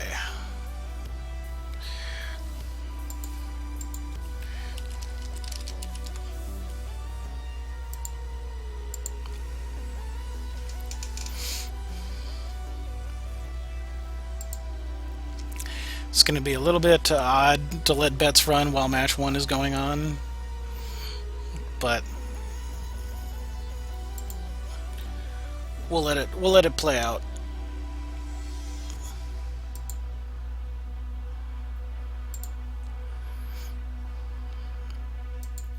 Okay, turn 2 gives us a Forbidden Tome Seeker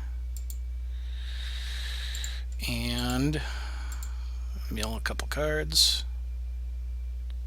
Hiring is the most challenging part of my job. We started using and pass. about 3 months ago. One click and my job was posted to 200 plus job boards, all the top sites. All of the candidates came to my dashboard, and it's easy to compare them. And I couldn't believe the number of great applicants we got. I don't know how we hired before ZipRecruiter. Find the best candidates with Succulent Cluckanon, gain 4 health. 200 plus job sites. And right now you can try ZipRecruiter free. Just click the banner now or go to ziprecruiter.com/Spotify. That's ziprecruiter.com/Spotify. This Valentine's Day, let Jerry turn your feelings Get out a second Tome Seeker and pass the turn. thing that's ever happened to you. And I don't want to. It does not make sense to attack into a 4/4, so we will pass the turn here. Just for Jerry, we're a piece we custom made just for you. Because we're more than a store that In room 5 are yes, Tim Lagore. Oh, a croc. Right away, the croc. You can't in room 5 where it's troops only. You can cheat around that by using troop effects or gems that allow you to create something. It's just that in your deck, by default, you can only have shards and troops. By the way, who are you? Me. And why are you following me? It's creepy. Visit nerdwallet.com. No. Make sure you have the credit cards that work best for you. Because nothing beats knowing. Nerdwallet.com. Cast the Eldritch Dream. And then mill a couple more and pray for spiders. Nothing. So Brunhilde looks to be rocking a dinosaur dream. Got the Savage Lord in here. Primordial Caves. Chomposaurs, Rechosaurs, Pack Raptors. Dino Dreams.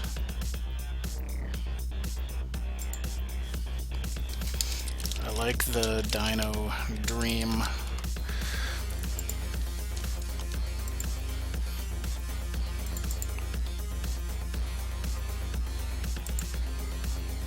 Cheated on turn 1 though, very naughty. Looking to see Dino Knight.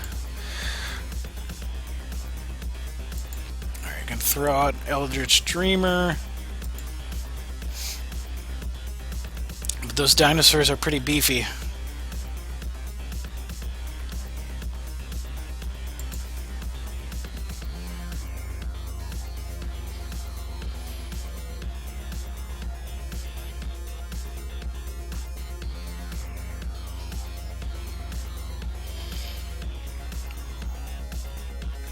And Fearless Fray is going to take out the Eldritch Dreamer.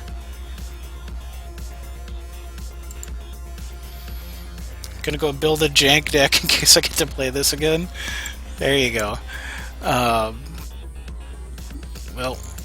I think it's a good thing nobody bid that room 1, or well, we haven't seen room 2 yet, but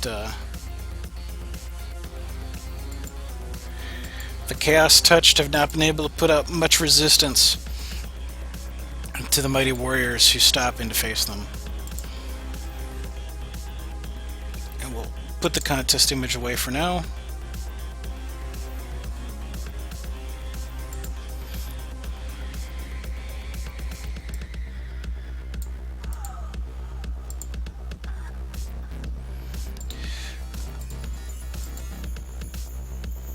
Yeah, having seen the first couple decks, there are some easy. You proved there's a very easy way to get through room number 2. Alright, I'll just wait for Bernhilder to acknowledge readiness.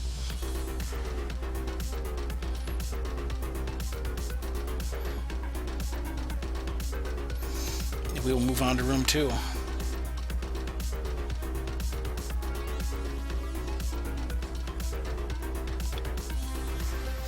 And I can't edit the image on the fly, but yeah.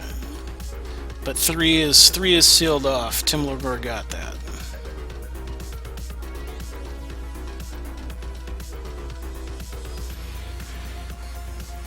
Of course, next week it might have been renovated.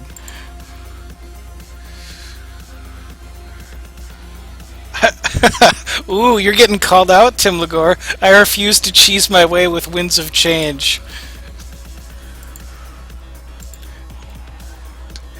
You just got called out. Room 2, Sun Challenge.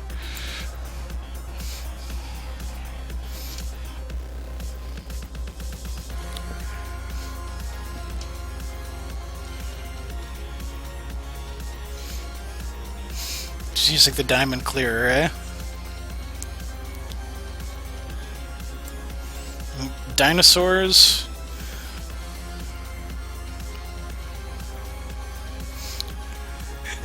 I call upon Kismet to put her in her place now. Well, 3 Fury Chants and a Rage Fire. Oh, thank you. I forgot about that.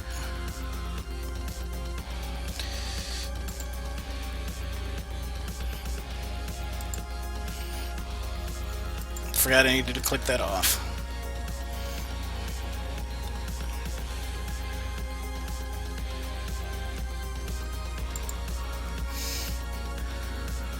I bet 7-8, but you can kill her now if you like.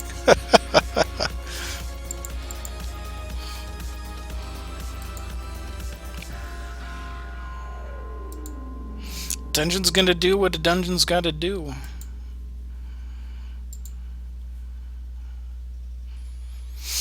But 3 straight Fury Chance is rather brutal.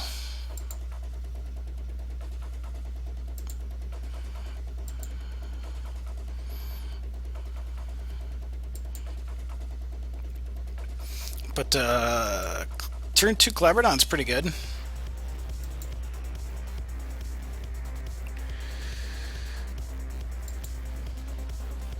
If only you were using Flame Man. If only that were possible.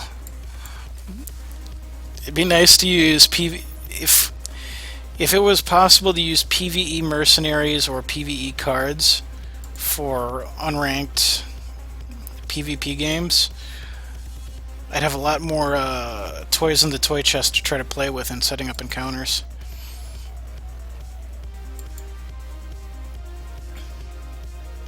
The succulent Cluckodon comes out for more health.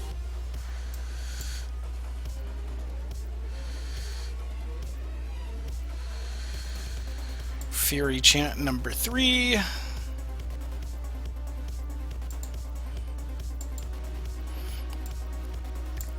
And kill the Clobberdon, so that's 4 less damage being taken next turn.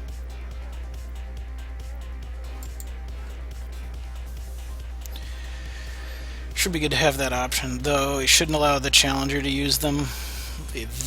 That'd be really hard to counterbalance some of that.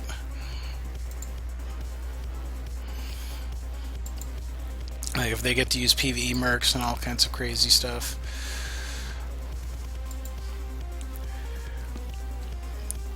Goes to 5, plays Chompasaur, and Chompasaur will destroy one of the Fury Chants.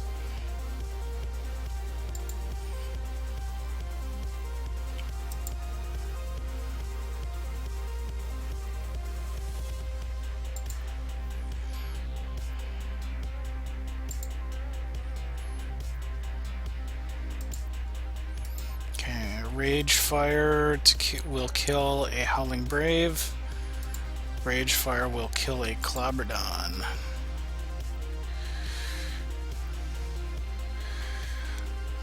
I'm just gonna play the deck that gets the Butterfly on turn 3.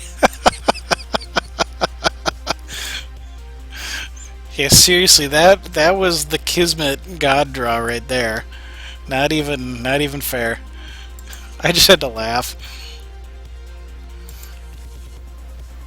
Alright, 5 damage, or 4 damage coming in from Cluckodon. And a Krakosaur with nothing to eat.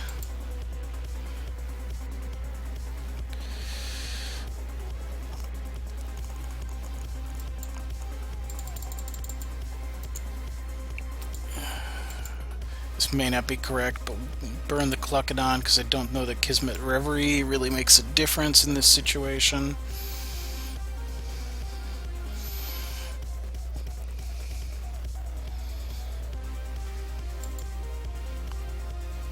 Croc, I'll hit for 5.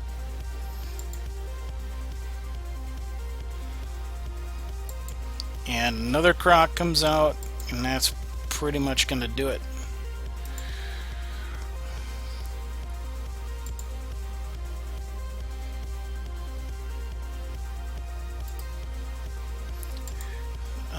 Sacrifice that. I don't even know what that did. Maybe give him a couple of charges. 3 shards, 2 Hyros, Brave, and Crusader in the opening hand.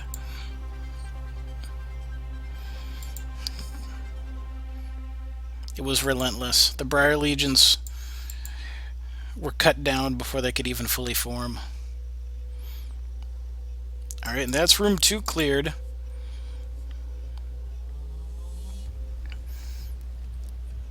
So up next is room 4, which requires commons and uncommons only.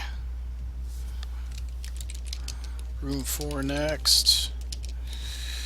Common, uncommon only.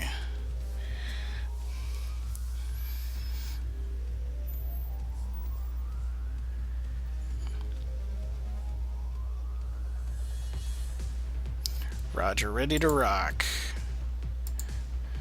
Challenge room 4, and the coin flip decides room 4.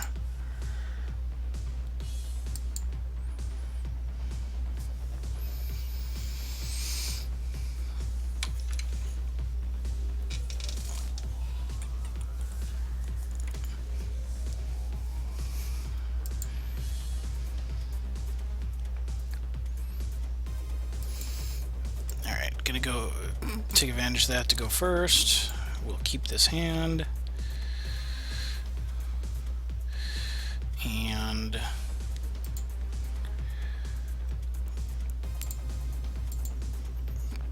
play that for Ruby.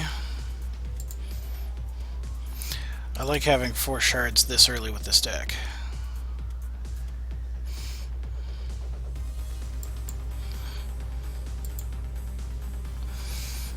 Okay, we're facing Wild Shaper Caliban with some transform power. Thanks a lot for doing this, by the way. It's awesome, and that's not just because I won something. Well, good. I'm glad you're enjoying it, and I'm having a fun time hosting it. I know I'll get better at this as I have more practice, flipping through all the things I need to have up at the same time. Because right now I've got Hex open. I have a Twitch window open right now to keep track of chat and to make sure that my video hasn't crapped the bed. I have a browser up with Revlo so I can set up the giveaways and the contests and all that, and then I have my OBS going to click through things. So I gotta keep track of 4 different monitors at once. So it kind of takes a little bit of concentration, but it'll get easier as I play with it some more. Gonna throw out the Night Sky Prophet here normal and stack those prophecy triggers on the next troop in the deck, and then we'll pass on here.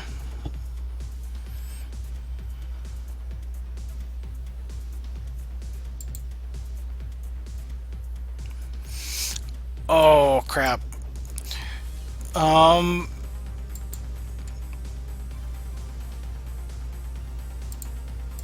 think I screwed up royally. Tim Legore, you were the first person to clear room 4, I believe. Is that correct?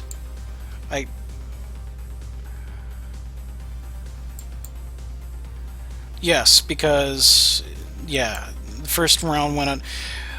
Tim Legore, you won more than you think you did. I forgot to mention the prize that went to the first person to beat room 4. Yeah, there was a bonus donated prize for room number 4, which was a special room for the first person to win number 4, which was a donated prize by Vogar. I don't know if Vogar is in chat right now, but Vogar was kind enough to send me a message with his donation, specifically requesting that I placed his donation as a giveaway to room 4 and the first person to clear it. And his donation, his message was, and I'm paraphrasing, but what's the best thing to give away to somebody who's only playing around with commons and uncommons? And so in his message, he included a Hero Fall Primal pack. And so I need to add myself a reminder that not only did you win the Evo for clearing room 3, but you have a set 5 Primal pack coming your way, courtesy of Vogar. And I did not I wrote it, I took it, I wrote it down, I didn't properly have it entered in my show notes, so I almost forgot for a while there, but thankfully remembered in time, and you're still in the chat. So that did not get the proper hype it deserved, but yeah, that's my bad, but yeah, that's totally yours, so enjoy. I know that's pretty hype, and I will have that out in the mail probably tomorrow. I think as soon as the stream's done, I'm going to go to bed. So I think prizes won are going to be sent out in in-game mail tomorrow.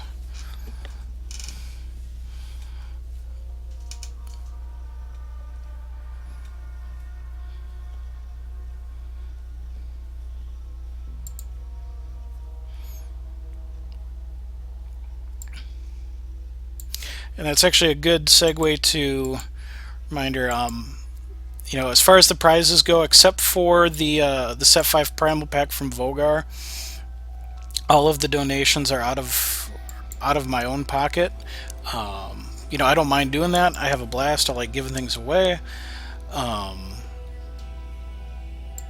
Donations are always welcome, but never required.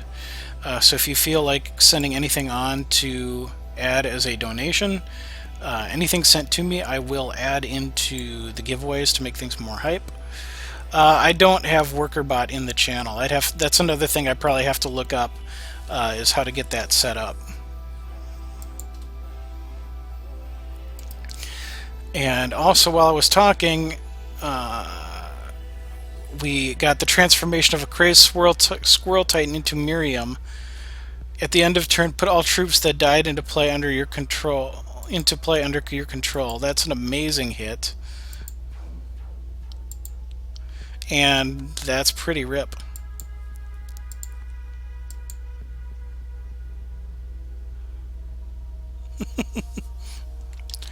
That was a crazy good hit.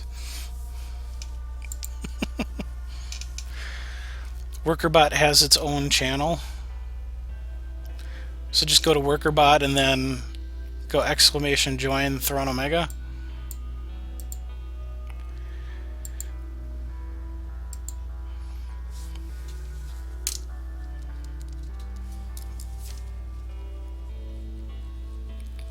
Okay.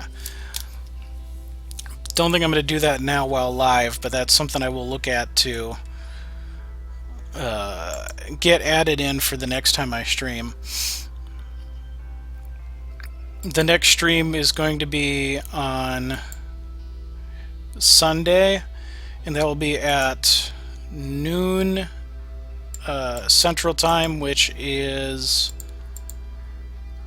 1 p.m. Central, or 1 p.m. Eastern, or 11 a.m. Pacific.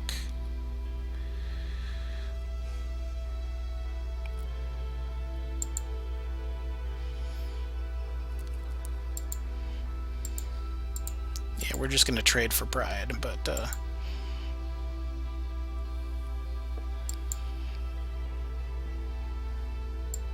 that's 3 rooms cleared.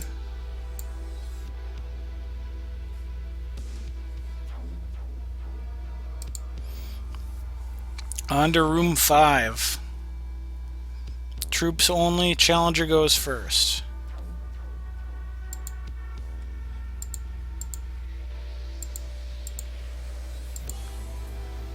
Where are my whispers?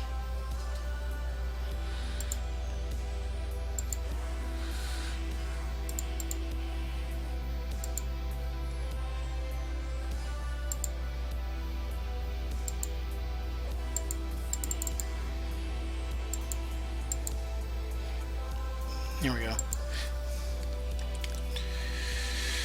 Doing better than I thought. Onward. Okay. Challenge. Room 5. Sun challenge.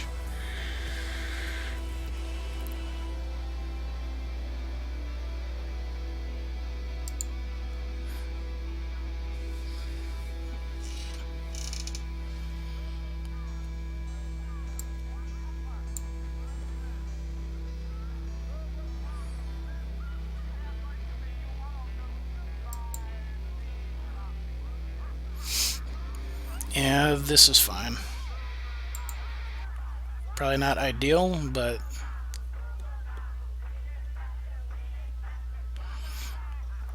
by the way, this is one example where the AI cheats, because that's a constant, and that's a basic action.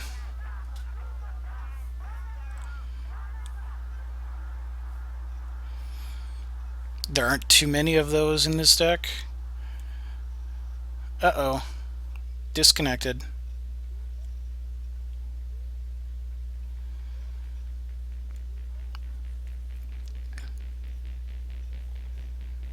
Well, we'll hope she comes back. Yeah, no need for the dungeon will sometimes obey the rules, and the dungeon will sometimes say, "Here's what you have to do," and I'm going to go do something else.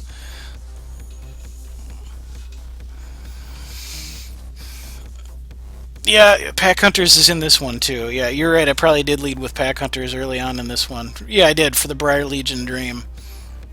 AI cheats. And the AI is going to keep cheating. Well, it learns and tries to figure out what the appropriate balance is between not being a loot pinata, and also not being unfairly hard. You play all commons and I'll play all legendaries. You wanted a challenge, right? Yep. I'm gonna play Angus the Arsonist, and you have to play a Rock League deck. Come on, it'll be fun. It's totally fair, right? I wouldn't actually do that because that obviously crosses the line into BS. All right, so I'm gonna throw up this. I'm gonna throw up the card spoiler again. While Brynhilder is showing us offline.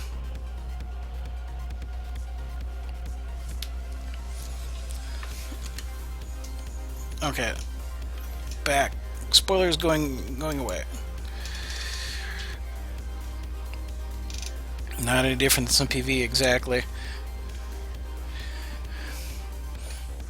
So I think I kind of erred on the side of being. No worries.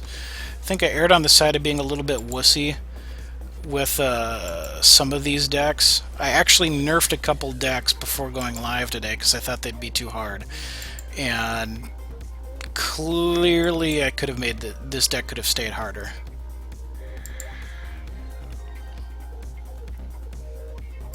But yeah, knowing what you're facing is huge, which is kind of a big reason why I'll share the map and I'll share the deck building requirements in advance so people can prepare.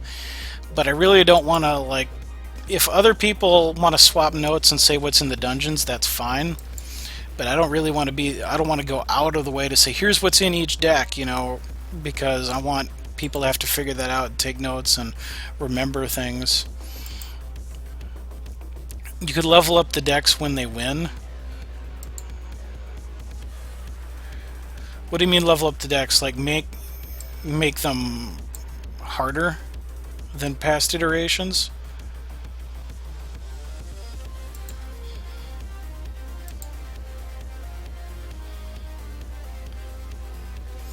Flock of Seagulls is pretty annoying for what this deck is trying to do.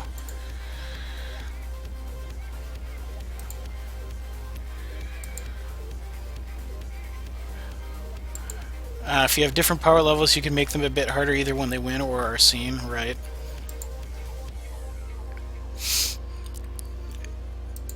A couple dungeons ahead, one of the dungeons I'm working on is going to have two different prize structures. It's going to have an easy mode and it's going to have a hard mode. Easy mode is going to be more of a play what you like to play, and hard mode is going to be very specific. Beat this deck using this kind of a deck type thing. Yeah, the Pathfinders were drunk from the party in room 3.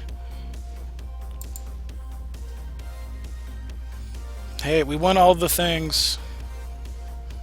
We don't... Now we're going to swing into the random deck.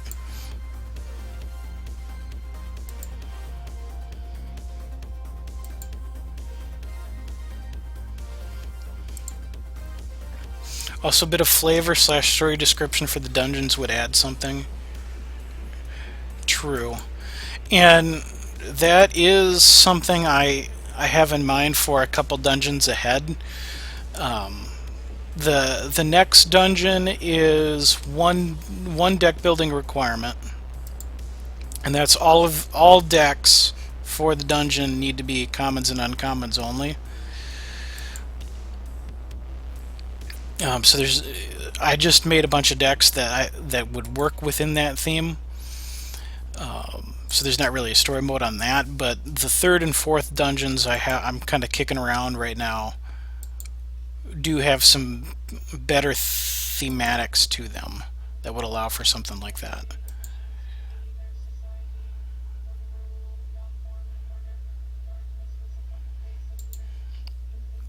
Throw out the Bloombringer again. I think this is pretty close to over, though. Just the sheer weight of troops. Buccaneer bounces again. Yep, that ought to do it. 1, 4, 5, 6, 7, 8, 9. Okay, maybe not this turn, but definitely next turn.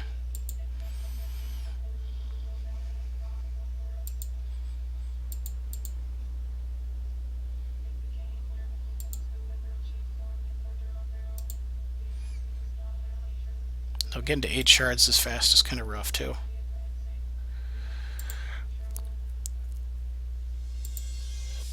This is Jeff. Hi. Jeff has a few things in life he isn't sure about, like how to ask out Joanna. I'm just trying to work out the best way to do it. But one thing Jeff does know. Okay, let's see. So my future tasks are worker bot and music playlist, so we can get rid of Spotify. Those are easy fixes for Sunday. And why are you following me? It's creepy. Visit nerdwallet.com to make sure you have the credit cards that work best for you. Because Flying Buccaneer. nerdwallet.com. This Valentine's Day, Alright, so that was room 5. into jewelry. Jewelry that tells her she's the best thing that's ever happened to you. In a way that goes beyond what On to room 6. It could be a piece jewelry designers created just for Jared, or a piece we custom made just for you. Because we're more than a store that sells beautiful jewelry. We're jewelers. The one unique gift that makes her Valentine's Day unforgettable. That's why he went to Jared. Hiring is the most challenging part of my job. We started using ZipRecruiter about 3 months ago. One click and Ready my for job was posted to 200 room plus 6? all the top sites. All of the candidates came to my The desk. Doom room. And I couldn't believe the number of great applicants. Let's do it. Sending challenge. Dungeon 1. Candidates with ZipRecruiter. Room 6. It's just one click Sending away from challenge. 100 plus job sites. And right now you can try ZipRecruiter free. Just click the banner now or go to ziprecruiter.com/Spotify. That's ziprecruiter.com/Spotify.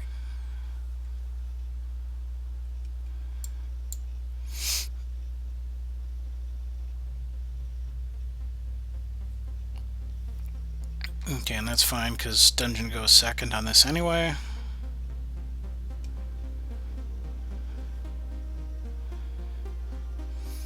This is a good hand. Bunny, Reese, Unleash the Beast, Transmogrifade.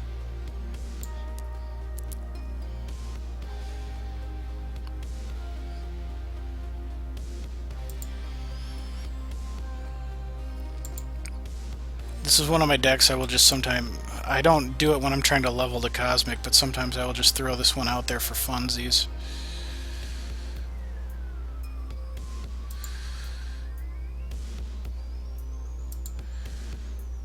Choose Wild. I didn't think 6 was that bad. I should have CM the first...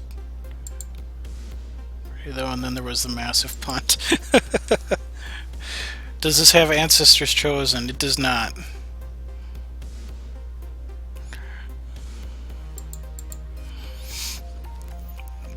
Yeah, this is...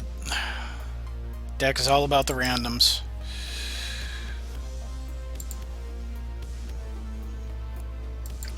Alright, so on to...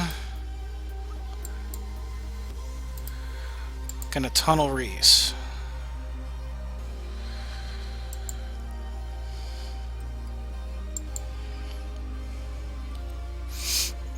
Yep, choose. Tim Lagore, you may see something come up in this deck that you would not have, that you did not see when you were playing me, but the people watching did see, because I went through my deck to with pack hunters. I do have a troop in here that is all about being that begs to be hit with mass poly. Or not mass poly, you know what I mean, the polymorphic army.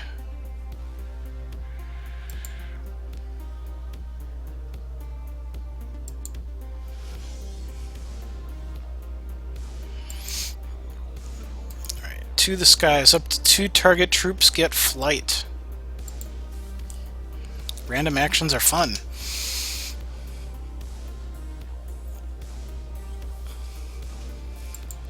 Gaining 5 health.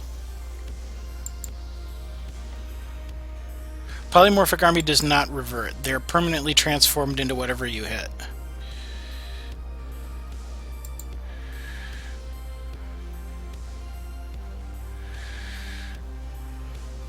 I live in fear of the Crocosaur.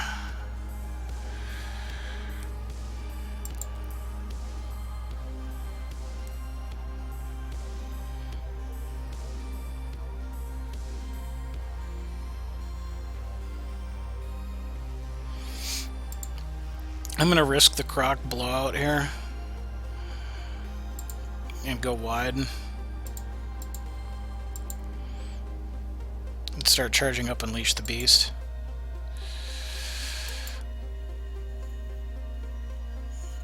Transmog on Croc can be funny. There's a lot of things at 4. There's the feared Croc. Take out the bunny or both Might Singers.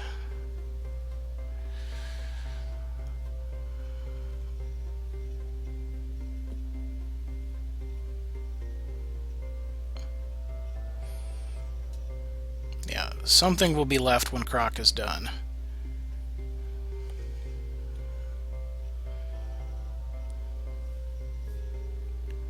Okay, why is it saying it's my timer right now? Is that just an error?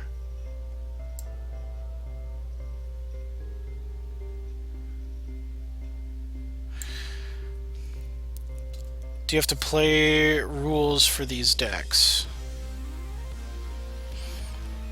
Not sure I understand the... Nope, I don't know if that was just a long lag or something, but it worked out. We're caught up.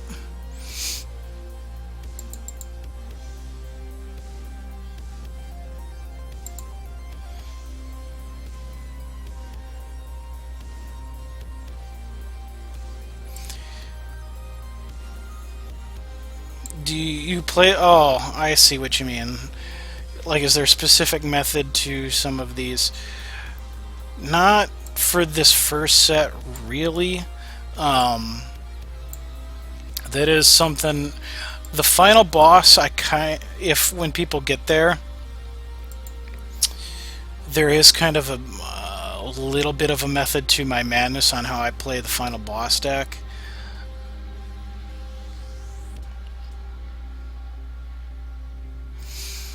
But usually I just kind of play like a very smart AI that wants to win. Alright, let's see what... Transmogrified it into a researcher adept. And now we're stronger, so we win. Boo. Boo, researcher adept.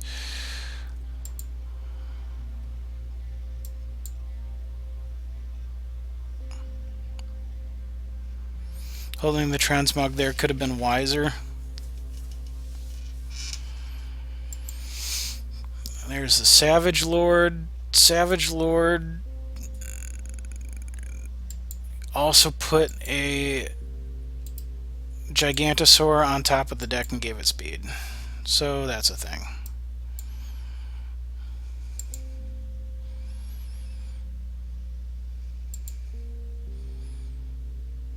Alright, say hello to Reese.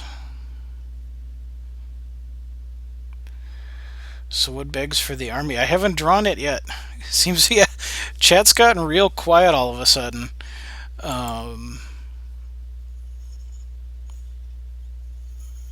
I think I want the wild.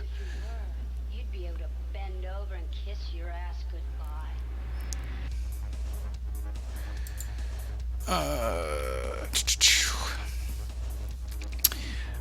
Does it make any sense to attack here?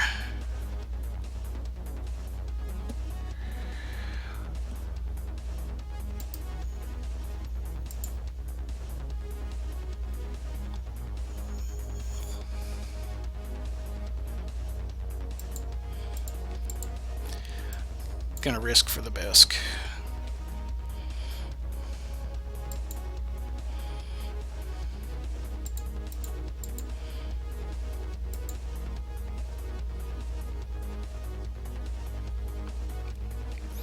So I have storm clouds in this deck, where you throw down the storm clouds.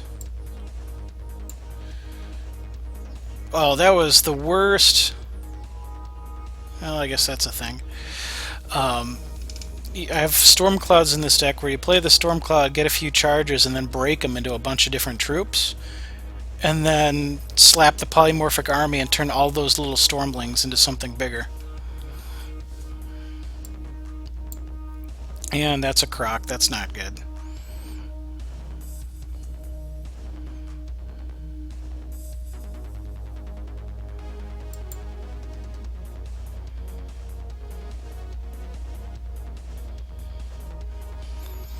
Yeah, I think this one, I think I both got outplayed and kind of punted there with that swing.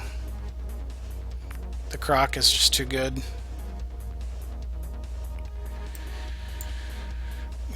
7, that'd be 5, 8, 9. Just try to kill something.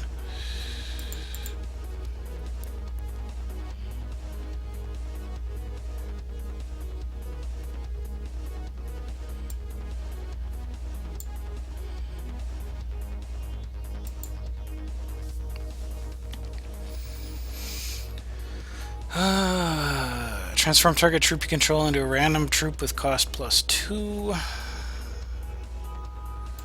Unleash the beast, create something with cost 5.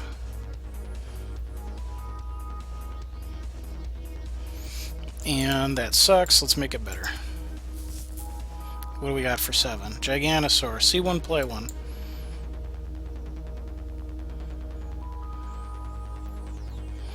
Alright, now this has steadfast, so going to attack. That polymorphic might have just saved it. Because block here, take 2. Combat tricks are horrendous.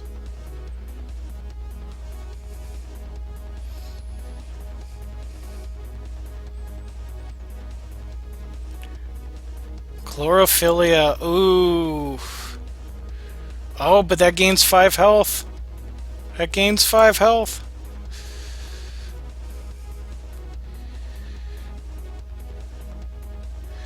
Might be running too many PAs, yeah, because you only really want to use it once.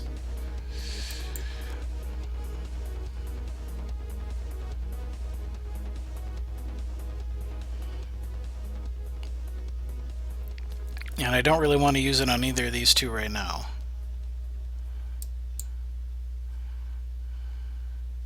John Holmes is the biggest star in the history of the adult film industry. There's a certain intrigue that follows him. Swing for the 7. And there's the storm cloud. Does he step out of our fantasies into a life of respected charm and wealth? Or is he a character of lust and perversion, stalking the night? Alright, what is it this time?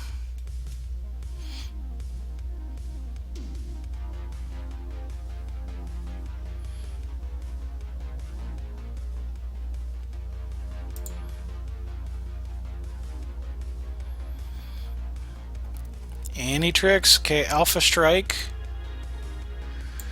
Continue to declare defense. Block, block, block.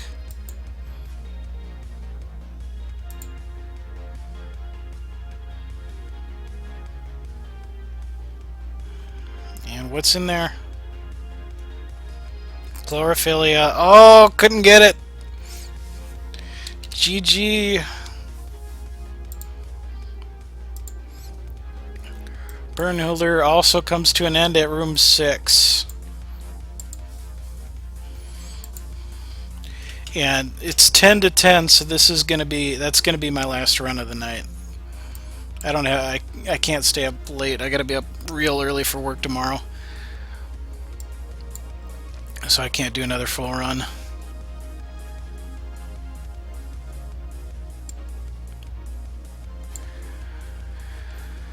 So good games, good games. Let me see here. Lose room 6. If you pick that.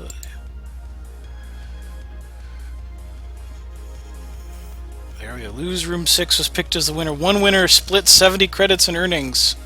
Congratulations. So yeah, we are going live on Sunday, noon Central, which is 11 p.m. Eastern, which is 11 a.m. Pacific. We will carry on this dungeon. GG's. I will tell everyone also in advance, besides the decks for this, you do want to make some decks that involve just common and uncommon troops, because that is the one and only deck building requirement for the next dungeon. So if you have some of those ready in advance, then you will be ready to go. Since I have a little bit of time here, Tim Lagor, I am going to send out your prizes tonight. Lagor. Timlagor. Yeah, I'm going to send out your stuff tonight and get everything set up. Mokranos, thank you for the follow. And so yeah, I will shut down here, and I will send out prizes. I'm also going to tweet out the spoiler on Twitter so that that photo is more commonly available. Troops only and CU only, or only common and uncommon troops. No, for the dungeon that will happen after this one is beaten, it's only common and uncommon cards only. There are no other deck restrictions about having to have only troops or only actions or anything like that. So it's just a rarity condition. But alright, that's it. I'm off. I want to thank you all again for hanging. It was fun, and hope to see you again on Sunday.